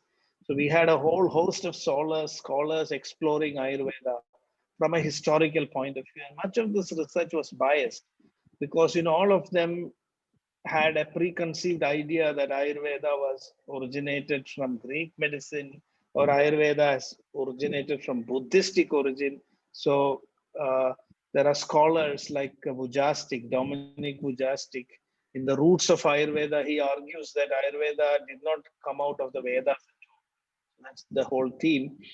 And then Kenneth Zisk, in his work, Religious Origin of Ayurveda, he says that Ayurveda actually has originated from Buddhistic tradition rather than from the Vedic tradition. So we have a lot of such kind of approaches to study Ayurveda. And out of this, the cream of all this thing is the history of Indian medical literature by Muhlenberg. This is by far the most comprehensive work on history of Indian medicine, Ayurveda specifically, where all the available or known manuscripts, books are, listed in chronological order with timing, with the authors. This in 5 volumes, they are, very, very elaborately, carefully prepared indexes. So all these things are,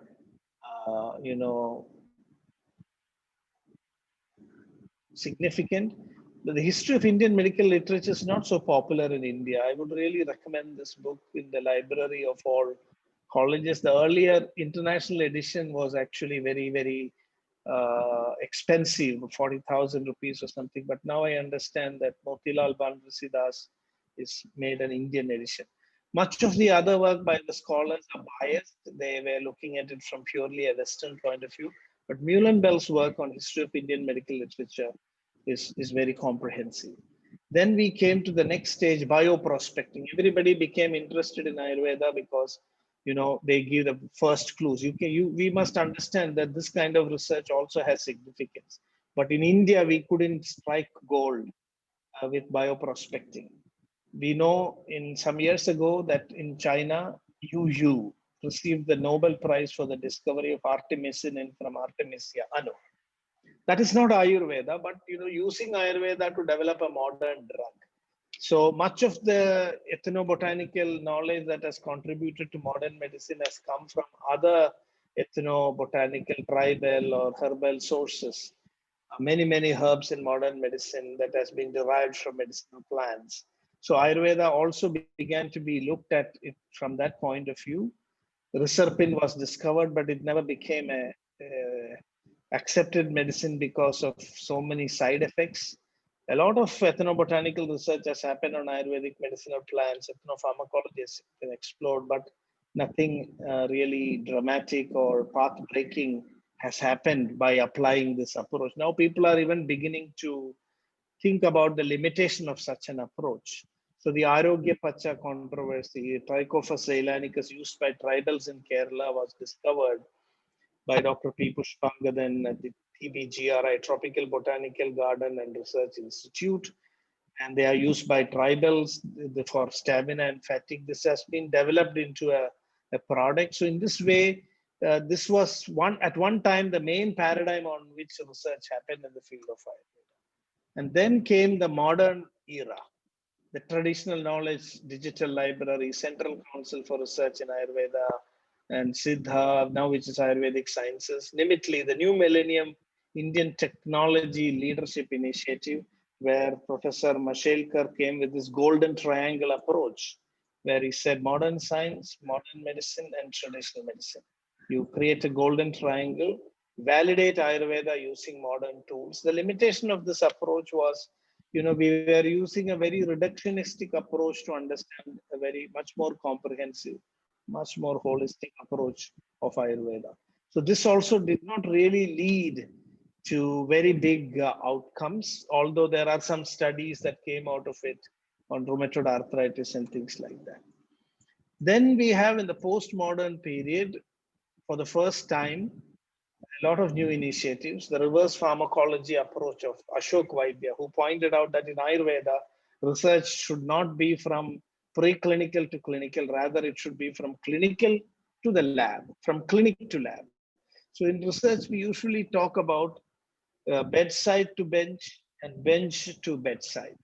So in modern medicine, it's always from the bench to the bedside. But in Ayurveda, it is from the bedside to the bench because, we are basically clinical medicine. Our practice, clinical practice, has an unbroken continuity. So there is no need actually to go back to preclinical research. So this period witnessed a new understanding that research in Ayurveda has to be structured differently. But still it is not fully in practice because still we are following the traditional pharmacological approach in Ayurveda. More and more researchers I have interacted with in India and outside India, they're all of the opinion that in Ayurveda, we still do not have research leadership. We are still not using appropriate research methods. And that is why Ayurvedic research is not really flourishing. So then MS Valiathan pointed out that we need to actually, MS Valiathan's approach, he was a cardiovascular surgeon, but got interested in Ayurveda. And he really implemented the reverse pharmacology approach research, where Ayurveda had good clinical outcomes. He created this concept of Ayurvedic biology. We will do the basic science research to understand mechanisms. So he chose 4 or 5 Ayurvedic concepts like dosha, rasayana, prakriti, rasa shastra. And I must say that this has been one of the very successful initiatives through the PM's office for research in Ayurveda, which has led to at least about 10 high impact publications in international research journals, which is pointing to the fact that there is some basis for Ayurvedic concepts like Prakriti, dosha, Vasti. There was one interesting study on Vasti that it has an immunomodulatory effect. So this was very, very interesting. But still, Ayurveda is something which is slippery. As you try to hold it, it just slips out of your hand. These methods are not adequate to fully understand Ayurveda. So a more clinical based approach developed called the whole medical systems approach for clinical research, where instead of studying one chemical or one single formulation or one herb, we look at Ayurveda as a whole, as a combination of multiple interventions. This is the challenge in studying Ayurveda. We never give one herb to a patient for a disease. We cannot tell that this one medicine is specific for one disease, because our treatment is a combination of counseling, of diet, lifestyle, internal medicines, external therapies, all of them, orchestrated in a very sophisticated manner. So this understanding of this complexity gave rise to the whole medical system approach. So the World Health Organization, National Institutes of Health, India strategies for traditional medicine and CAN talked about this whole systems research. So this is the beginning of Ayurveda-centric research. And in recent times, people like Bhushan Patwardhan has been focusing on network pharmacology approaches to understand complex interaction in the ingredients of the Ayurvedic formulations.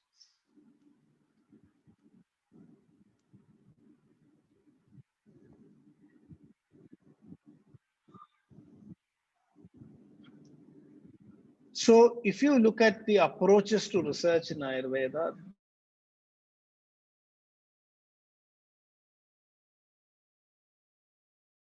research is done in Ayurveda.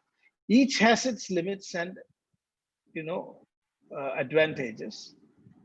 But the whole focus here, if you review all the research that has happened in the field of Ayurveda, we can see right from the colonial, pre-colonial period up to modern times, the research leadership has always come from outside the field of Ayurveda. All the leading people, M.S. Valiyathan, Bhushan Patwardhan, Ashok Vaidya, Satyavati, Mashelkar, who brought this Nimitli into Ayurveda, all the people who have done a significant contribution to Ayurvedic research, Professor Muhlenbeld in history, and all these things. It's not that in Ayurveda research has not happened, but somehow I think the Ayurvedic community has been confused. One is that we thought that research doesn't fit naturally to Ayurveda. There are a lot of people I heard throughout my career who say that Ayurveda is beyond research. Everything is idamagama siddhatvad, pratyaksha phala darshanat, na mimamsam. I have heard many respectable people quoting this sloka saying that Ayurveda is beyond mimamsa, there is no need. And or others think that research is, we are doing research only to convince the modern scientists. So there still seems to be a lack of clarity in terms of what is the relevance of research to Ayurveda. And if it is needed, what kind of research is needed? And do we need to develop new methods? So there are many gray areas. So I think at this point of time, we have a lot of experience of having committed mistakes, sometimes taken right steps. We need to do a retrospective analysis of all the work that has happened in the field of research in Ayurveda. And Ayurveda, it has to be done from within the Ayurvedic community. And it is time that we came out, with our own perspective. This is the call now. It's time for the Ayurvedic community to take research leaders. We cannot, allow this to happen just from the outside. And a very significant initiative has to be taken from within the community. That's the key point I want to make today. And for that, understanding the multiple paradigms on which Ayurvedic research can be done, is being done, and how these paradigms can be put in proper perspective. That is what we will be discussing.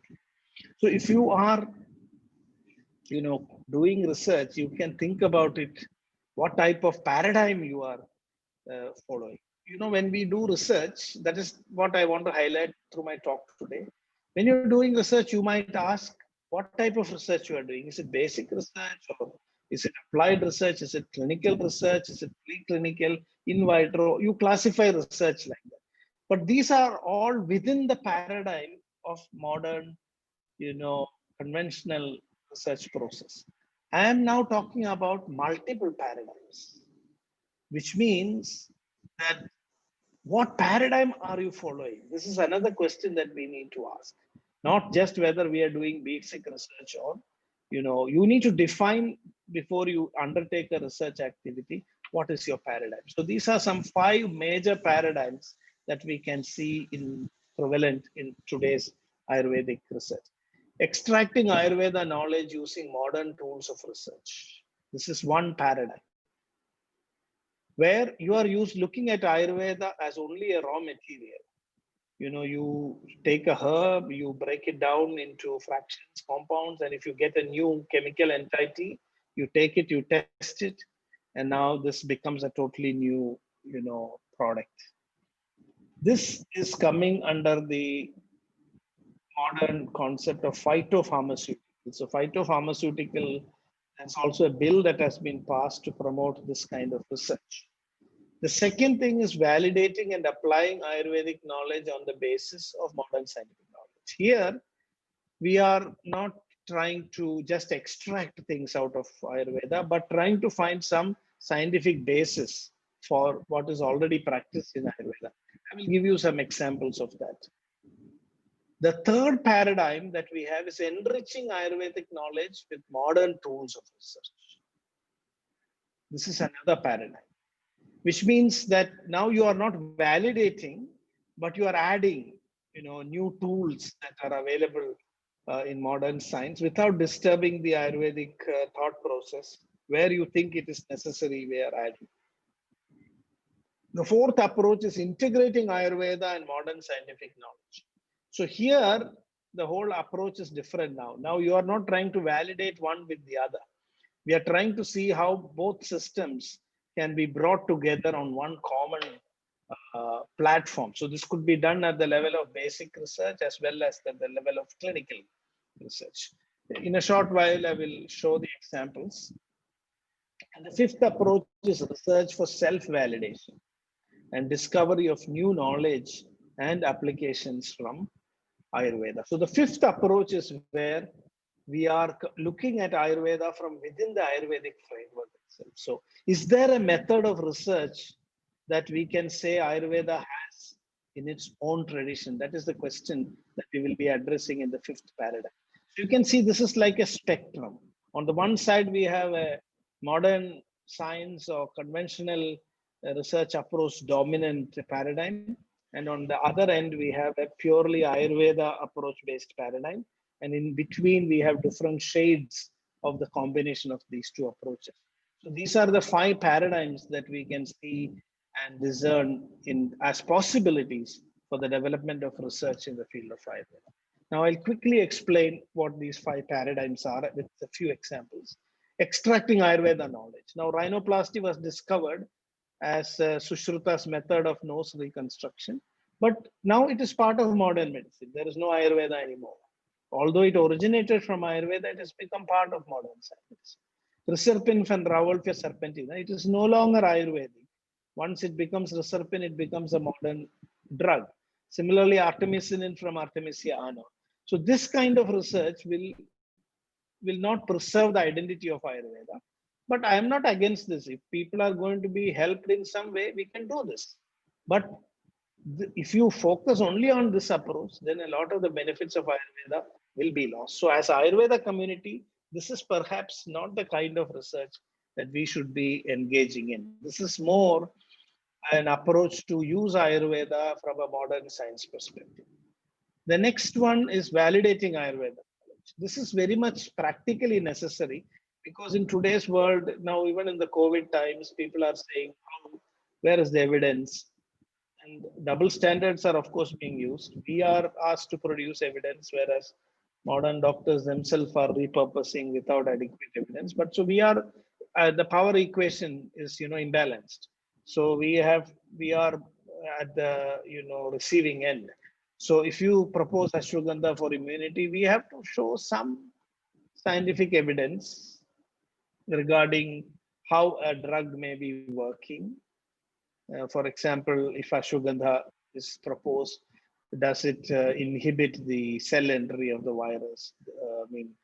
The ACE2 receptor inhibition, or this inhibiting the spike protein on the virus. So this is a way to explain how and why Ayurveda works. So why are we adding turmeric with pepper? Because curcumin in turmeric becomes bioavailable only when piperin of pepper combines. So there is actually 2000 times enhancement of the bioavailability of curcumin when you add pepper. So this is an information we get from modern scientific research. Combining a cereal and a pulse, because a cereal and pulse both have missing essential amino acids. So when you combine both, then both will actually balance out the nutritional requirements. What is missing in one is available in the other. So these are all ways in which you validate Ayurvedic knowledge. Now, there was a study which showed that solid state fermentation, when we are doing the making tablets and making arishtams, there is a fermentation that happens in the, which is called solid state fermentation, which changes the molecules into a more bioactive form. If we were to take these medicines in the raw form, the body would spend more energy and effort in converting them into a bioactive form. Whereas through the pharmaceutical processing of Ayurveda, before the medicine goes inside, these chemicals are converted into a more bioactive form. Today we know that methylcobalamin and cyanocobalamin are different. Methylcobalamin is a more bioactive form. But still in the shops, we see cyanocobalamin is used because when you are marketing something, it's only the stability and the ease to market it, which is given more importance. But the body doesn't work on marketing principles. In the body, the molecules have to be bioactive for them to work and produce a clinical effect. Then we have enriching Ayurveda. When we are using a stethoscope or a thermometer, or when we are using some tools to standardize our drugs, when we use quality assurance of Ayurvedic medicines, testing heavy metals, pesticides, these things are not going to disturb Ayurvedic principles. Here we are not trying to validate Ayurveda. We are only enriching it by adding new tools that are available in modern science. How to use them and interpret them in an Ayurvedic way. This is another kind of research. We could categorize this paradigm as an approach to enrich Ayurvedic knowledge. Then we have integration. Integration comes when we understand limitations of two systems. There is dialogue, mutual respect. So cooperation and collaboration. Mostly this would be at treatment algorithms, defining areas where each system can make the best impact. Ayurveda can be integrated into modern medicine, or there could be mutual integration. Ayurveda can be integrating modern medicine. So you can have modern doctors working in Ayurveda hospitals supporting Ayurvedic treatments, or Ayurveda physicians working in modern hospitals supporting the treatment. So here the patient outcome is given more importance. Similarly, in basic research, we can use basic research, more advanced techniques like network pharmacology to get an understanding of how Ayurvedic medicines are working in more complex way. So here we are integrating two approaches on the basis of on the basis of this epistemological framework of Ayurveda and modern science are considered as distinct and valid. And here we are not trying to validate one on the basis of, we are not really asking just for proof. We are asking how the best elements of two systems can be brought together. So this is another research paradigm on which we can work. And the last one, which is completely missing, is self-validation and self-discovery. This is a very, very fundamental question. Can Ayurveda validate itself on the basis of its own epistemological and ontological premises?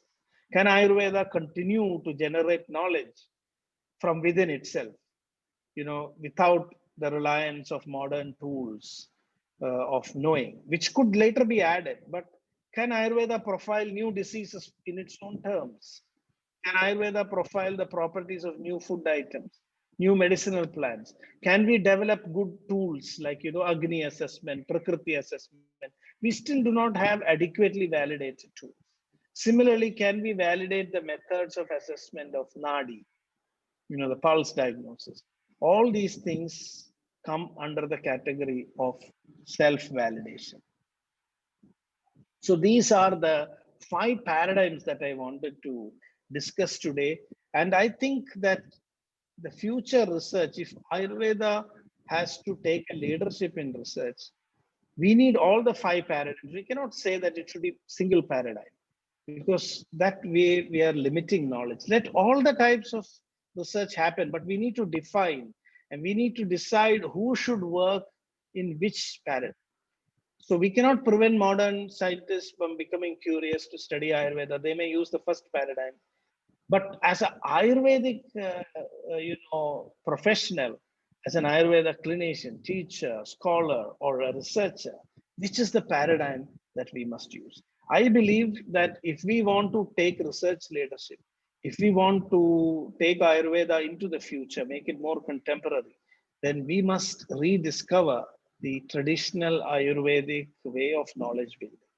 And when I say that, I don't mean to say that we are rejecting all modern approaches. That is why I mentioned this 5 paradigm approach. It's like the 5 fingers of our hand. If one finger is gone, you can see it becomes incomplete. In today's world, I think we need all the 5 fingers, because that will all serve different purposes. But if any one approach dominates the other, then it will do harm. If the little finger decides, out of all these things, we know that the thumb is the most powerful of all the fingers. The thumb is what makes us human. So if we lose this 5th method, it is like losing our thumb. And your 4 fingers without the thumb will be very, very limited. So this is the way I want to put this whole thing in perspective, that we have to use this thumb rule approach, the palm approach to research, and the 5th, the thumb finger, is the most important. And can we ever develop such an approach? That is the question. So here, since we also are not having much time, in the next few slides, I would like to conclude. First thing is, I want to show that there is a method of research in Ayurveda. So here is the studies funded by Prime Minister's office. So these are some of the papers that I will show. That there was a study which I did when I was in Coimbatore under the leadership of Daniel first and the blessing of Krishna Kumarji, where we compared the whole system Ayurveda in rheumatoid arthritis, and this was funded by National Institutes of Health, published in Annals of Rheumatic Disease. We were able to demonstrate that Ayurvedic treatment is equivalent, whole system Ayurveda is equivalent. I'm not going into those details. So I'm speaking out of the experience of having involved in different kinds of research. And when I look back, I can see these 5 paradigms emerging. But the most important thing is, I want to point out that in Ayurveda, we do have an approach to knowledge building. So this is the knowledge building cycle, and it's very similar to also the modern approach of research. There are differences, but this is why I want to say that the soul of Ayurveda, the soul of research, is there in Ayurveda. Everything starts with the study of Aptopadesha. We know in Ayurveda, everything starts with Aptopadesha. Aptastavad yathartha vakta and Purvam Aptopadesha jnana. So when we talk about Aptopadesha, we are not understanding things in the right perspective. We think it's a blind belief in what some authorities have said. That's not what the text intends. Aptopadesha, studying Aptopadesha and developing jnana is very similar to the modern approach in research, review of literature. All modern research also begins with review of literature. Whatever has been known up to that point of time, we must review, update our knowledge. And that updated knowledge, when you have, it is called jnanam. So what does Aptopadesha means? It's good literature review. All authentic literature must be reviewed. And when you have done good literature review, you become research literate. You become literate in that field. You are said to have jnana. So once you get jnana, what is it to be done? The next thing is pariksha. Dvitha pariksha jnana vada. Purvam aptopadeshat jnanam tata pratyaksha anumanabhyam pariksha. So Charaka is very clear here when he says, after you get the knowledge from Aptopadesha, you have to do pariksha. And that pariksha is actually the process of research. Pariksha means you are raising questions and trying to answer them. This is what is today in modern research, it's called as research question or hypothesis. And two approaches, two ways of pariksha: direct perception, which is actually observation, data collection, pratyaksham tu khalu itadyat swayam indriye manasa chopalabhyade. And based on the data collected, you are doing anumana. Anumana is pratyaksha purvam, always it is pratyaksha purvam. You need some data before you can do the anumana. So this is very similar. And once you have done that, once you have verified the knowledge that you have got from literature review, you get vijnanam. Jnanam, vijnanam cha. Vijnanam is verified knowledge. Jnanam is unverified knowledge. Jnanam is what you get from authorities. Vijnanam is that you have self-verified. And once you have verified, once you have got vijnanam, you go to translation into practice. Siddhir yuktau pradisthita. Vina tarkena ya siddhir yadricha siddhirevasa. So only someone who has vijnana is allowed to do the practice. Practice is based on yukti. It's the translational process. And once you have translated and applied, once you have established in practice, then you do tantra rachana, you do a publication. And then that publication becomes an aptopadesha because you have gone through this whole process. So this is a very beautiful way in which we can rebuild the Ayurvedic method of knowledge building, which is basically, this should be the fundamental way in which Ayurveda is learned. You can see that the method of learning Ayurveda itself is going through a process of verification. So I want to say there are many other things which I'm not going into. There is a difference in Ayurveda and biomedicine. In modern medicine, we are trying to, magic bullet approach. You can see here on one side, here's two people with bow and arrow. The first person is having the target right in front of him, taking aim and shooting. Very simple. It's like a magic bullet. This is how modern pharmacology works. You take a target, molecular target, you hit the molecule and the disease is gone. But this doesn't work in all diseases. This is the limitation of the modern approach. On the other side, you see Ayurveda, poor Ayurveda Vaidya is like Arjuna here.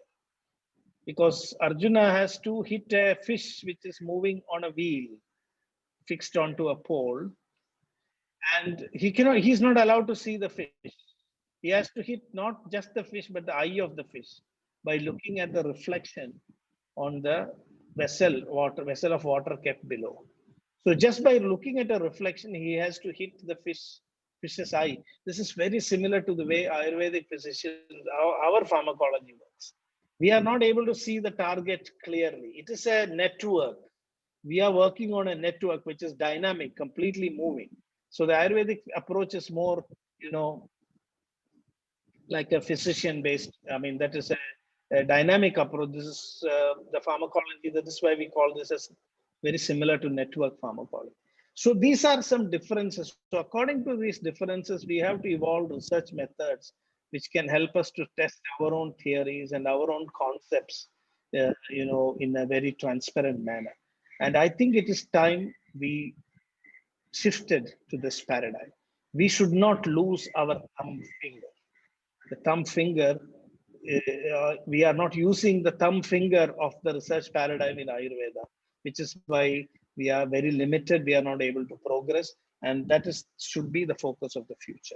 So I want to say in clinical practice, we should follow Charaka's approach of distinguishing between Pratinamiki Siddhi and Yadricha Siddhi. We have very elaborate concepts of Anumana, coincidence, correlation, causation, Sahajarya, Vyapti, Paramarsha, sensitivity and specificity of variables are discussed in Anumana Pramana. The concept of positive and negative controls, Paksha. Paksha being the trial drug, Sapaksha is a control drug, Vipaksha is a negative control. So these ideas and concepts are there within the Ayurvedic tradition. And I think the Padartha Vijnana and the Darshanas should be presented as a fundamental training of research methods in Ayurveda and Ayurvedic epistemology. If we do that, we will make a big, difference.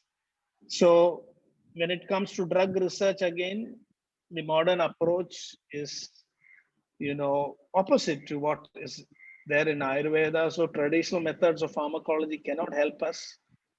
We in modern medicine, both of us start with a single ingredient. You take a plant, but Ayurveda goes upward and modern medicine goes downward. So these two approaches cannot meet. So what we use for the modern approach cannot be applied for Ayurveda, because Ayurveda combines these ingredients into simple formulations, 2 to 10 ingredients, complex formulations, 11 to 30, super formulations may have more than 30 ingredients. Whereas when you do a modern research, you are taking one ingredient, breaking the phytochemicals, fractionating, and identifying 1 or 2 active molecules. So both these approaches cannot meet. So there is a need to develop methodologies which can understand our complexity. So I will conclude with one statement. There were some more things to be mentioned. How much time do I have? I think it is time already.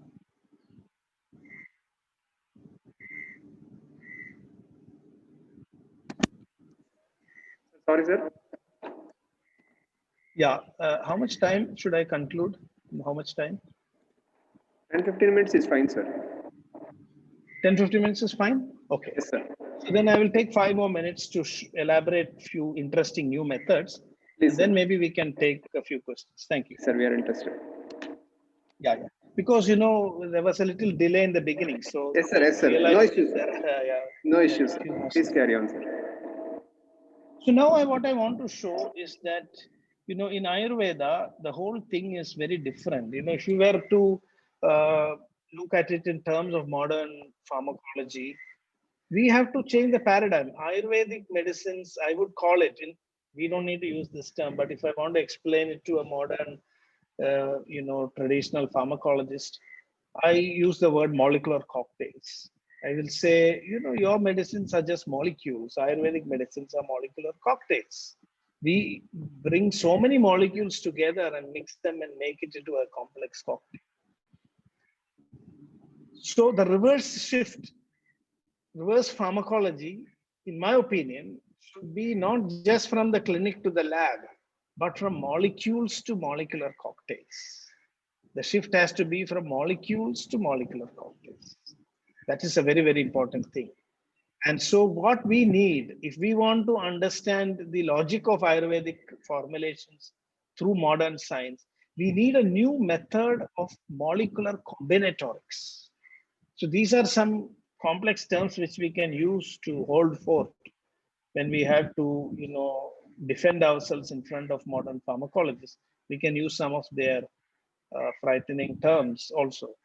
So drug discovery in Ayurveda will open up new possibilities when we discover sophisticated approaches in molecular combinatorics.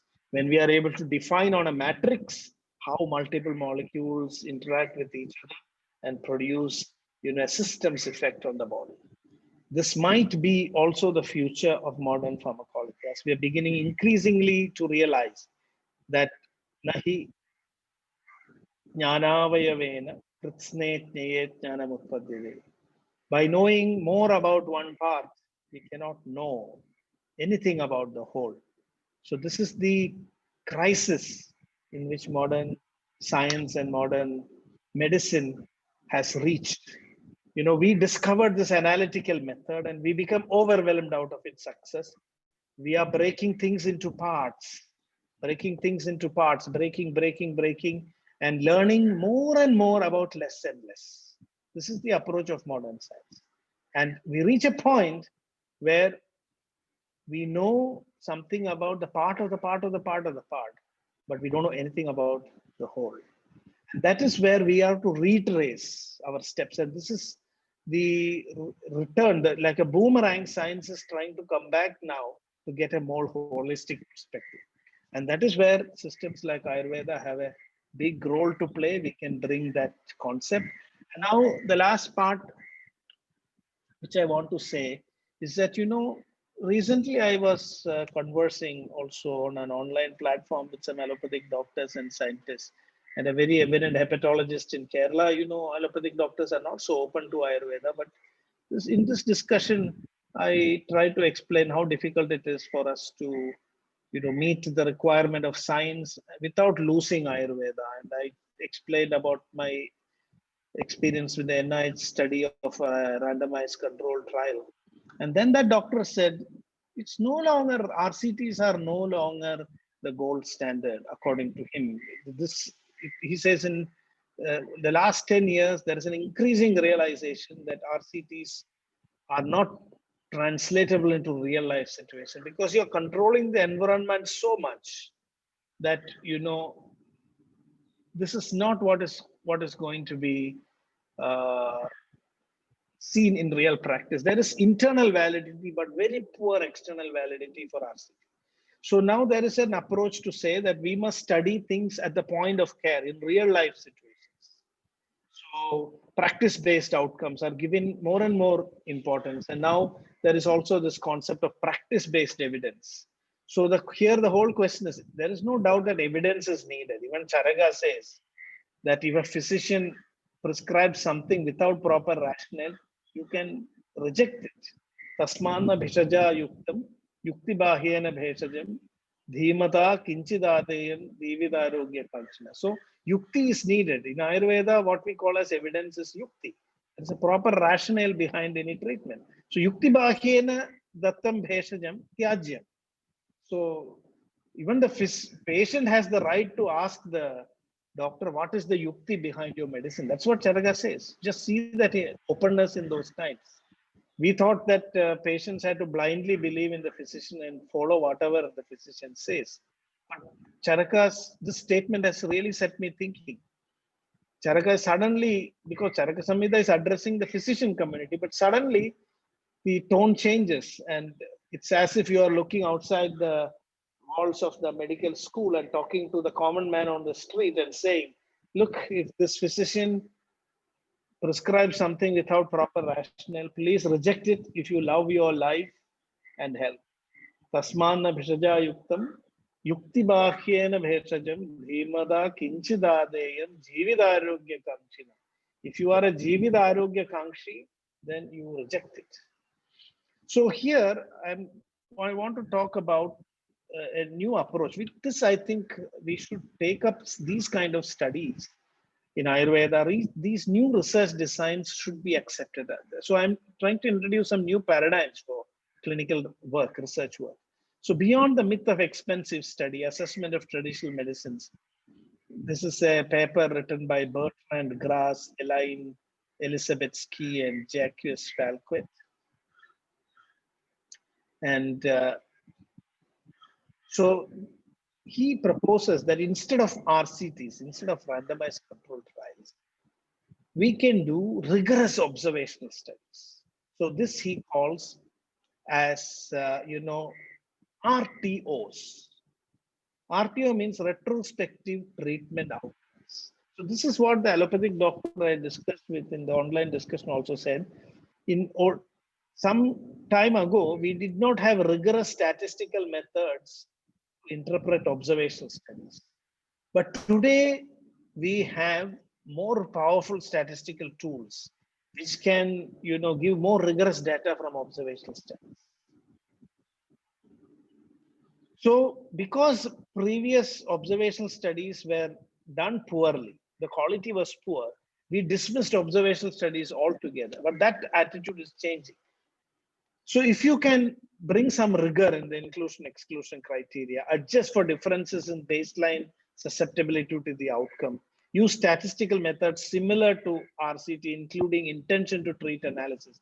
Using these strict principles, this thought process started in 2000, but it took 10 years before people began to think about it seriously.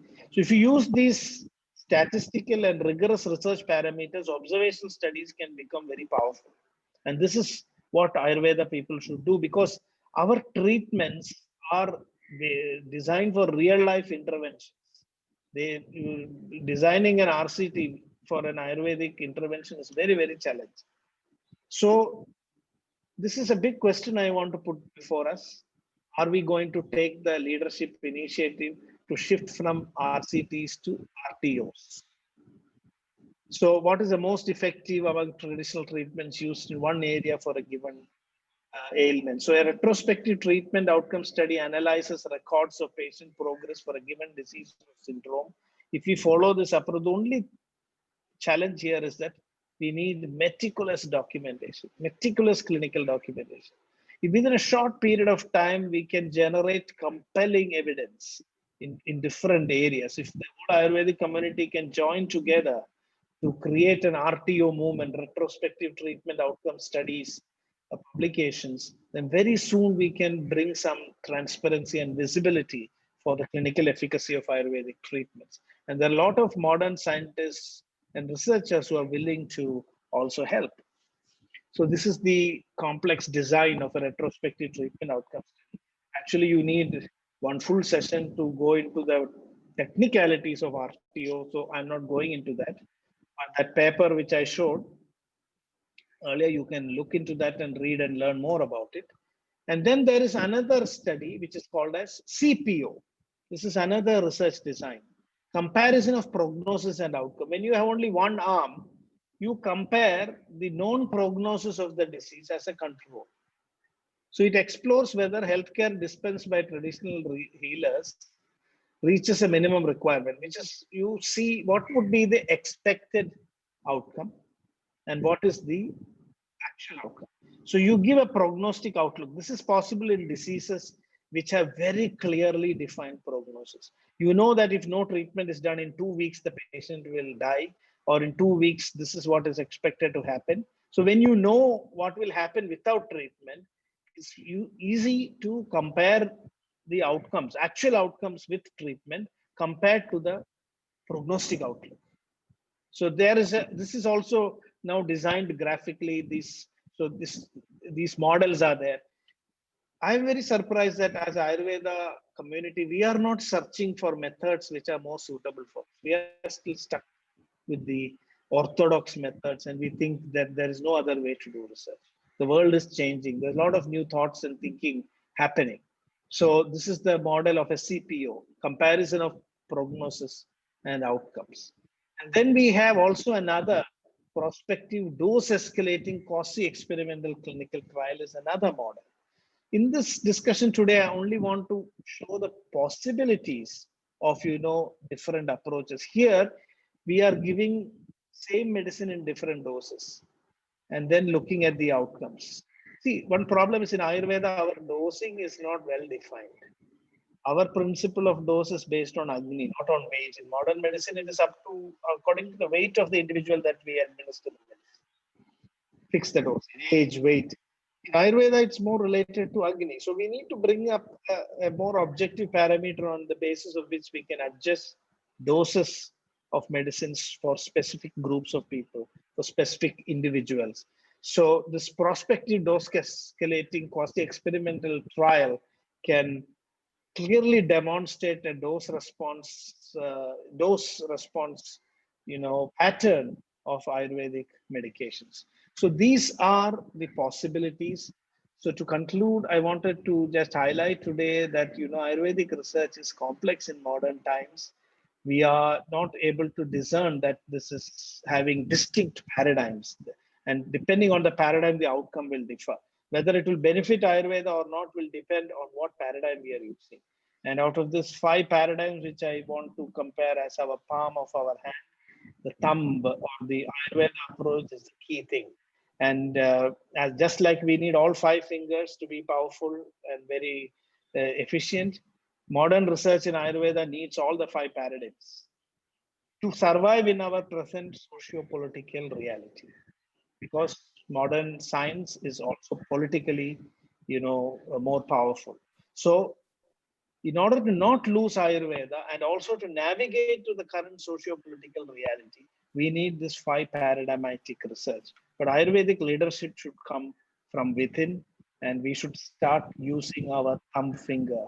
And with this, let us hope that we can all work together and create, a new era in the modern development of Ayurveda. Thank you very much for this opportunity.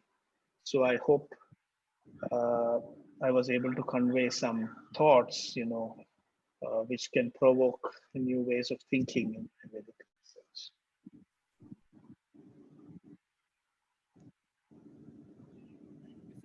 Thank you so much for the beautiful and insightful presentation on various approaches to research in Ayurveda with examples.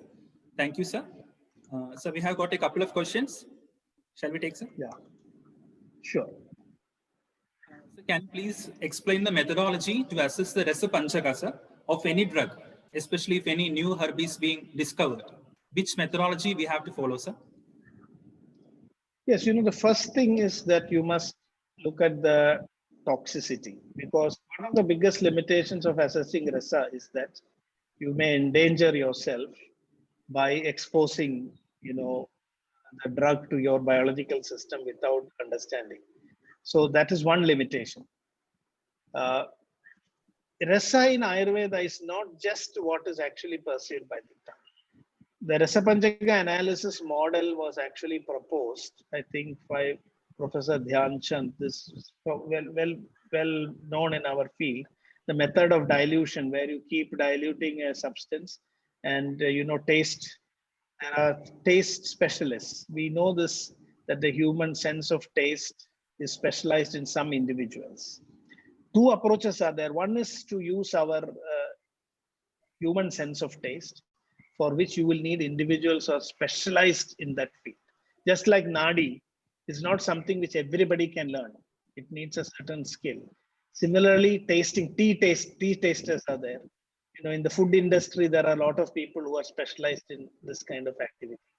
I know that traditionally, I have seen when I went to some old practitioners, one of the testing they did with the students there, I tried also a little bit. They will mix many herbs and give to you, and you have to identify each herb, the ingredients of that formulation you must tell just by tasting the powder in your mouth. So this means that you have to develop your sense of taste. One of the biggest problems in modern life is our Panchendriya Pariksha we have lost. That sensibility is gone. We are becoming, just like if you want to do a simple sum, we have to use a calculator. If to calculate 1 + 1, you can see our shopkeepers are using a calculator. Everything they use calculators. So the first point is you must make sure that drug is not poisonous. Second thing is you must develop your sense of taste. Then only you will be able to do this kind of study. Because the Vyakta Rasa, Anurasa, all these things have to be distinguished. The third possibility is that there is a machine now available which can taste and tell you what is the taste of a substance. Dr. Rama Jayasundar at All India Institute of Medical Sciences, she's a physicist. She studied Ayurveda when she was in her 40s. And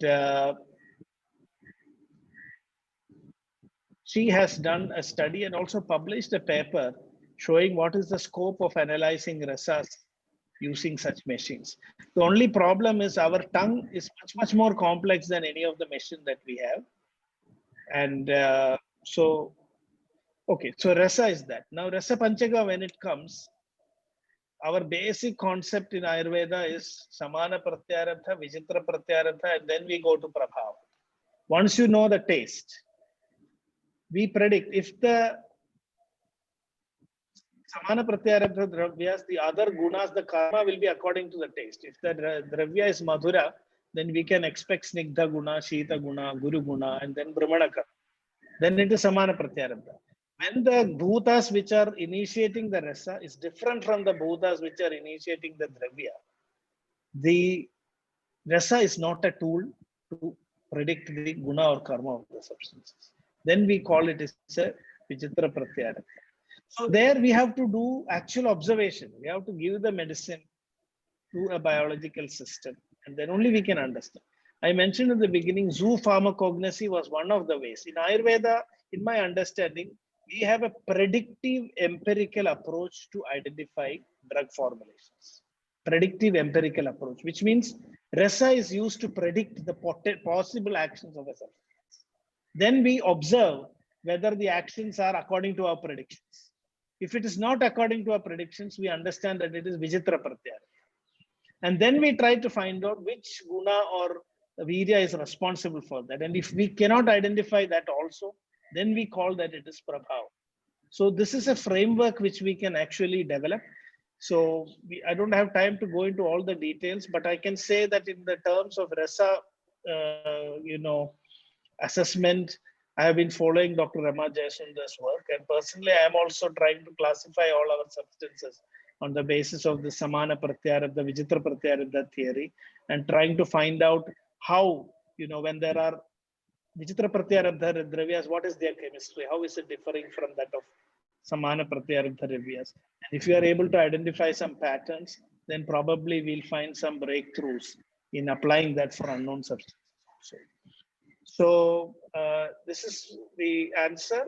The first and foremost thing is we must develop our sense of taste if we want to ever assess the rest of a new substance.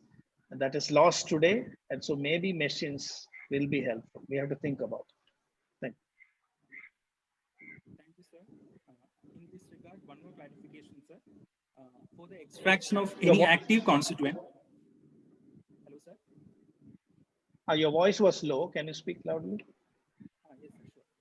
So one more clarification that for extraction of any active constituent, we need solvents such as hexane, benzene, etc., which are toxic basically. So can you clarify or throw more light on this topic, sir? Yeah. This is actually a very big challenge. In fact, in our lab, we are trying to study we have a very good lab in Amrita School of Ayurveda. A lot of these modern analytical experiments are there. I mean, tools are there, HPTLC, LCMS, ICP-MS, cell culture. What we are trying to do here is for this exact reason, because, a plant has hundreds and thousands of molecules. When we make a kashayam, only some of those chemicals come into the kashayam. Most of these instruments require that we do another extraction of these, prepared medicines. And not only it is toxic, the chemical profile that we take, when you take a methanolic extract, the chemicals that come in a methanolic extract is different from a chemical that would come in a water extract. So I'm going to see chemical profile of a drug. A methanolic extract profile is very different from the kashayam that I am making. This is one of the biggest problems, even before we go to toxicity. See, when you are doing the study of a herb, we are not going to give a methanolic extract to a human being. We are not doing that.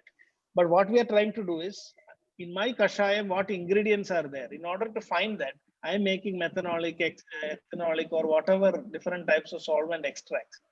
And certain chemicals are separated from that plant. But the question here is whether these are the same chemicals that are present in that same proportion in the kashayam that I am making, which actually is what I am giving to the patient. So now what we are trying to do is there are many, many ways in which you can work around this problem. One of the things is we give the medicine to the patient, to the person. Take the serum, and see what are the compounds that you can identify in the serum of that patient. So then we will know what chemicals from the herbs are actually entering into the body, how much of them are actually becoming bioavailable. Then we will this is a much better way to understand the chemistry of our plant. Going by extracts is very, very misleading. So we are also trying to develop a new method where we will use medicines only the Ayurvedic way. If I want to test a lehem, a human being has to take the lehem.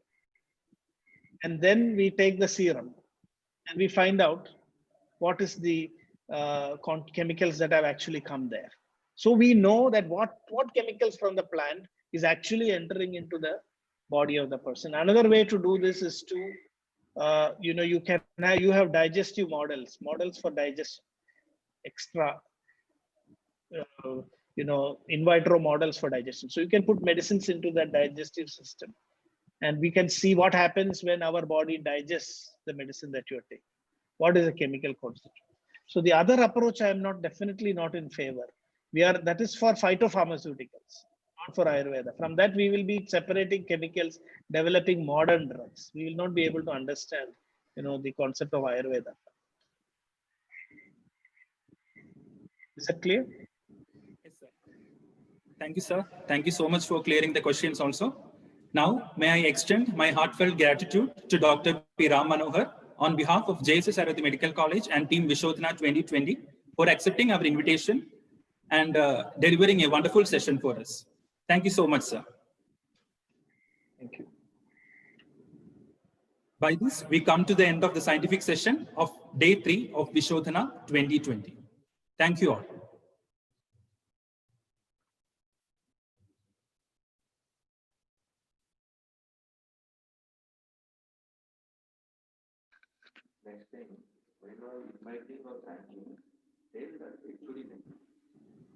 With this, we come to the end of the scientific session in the morning.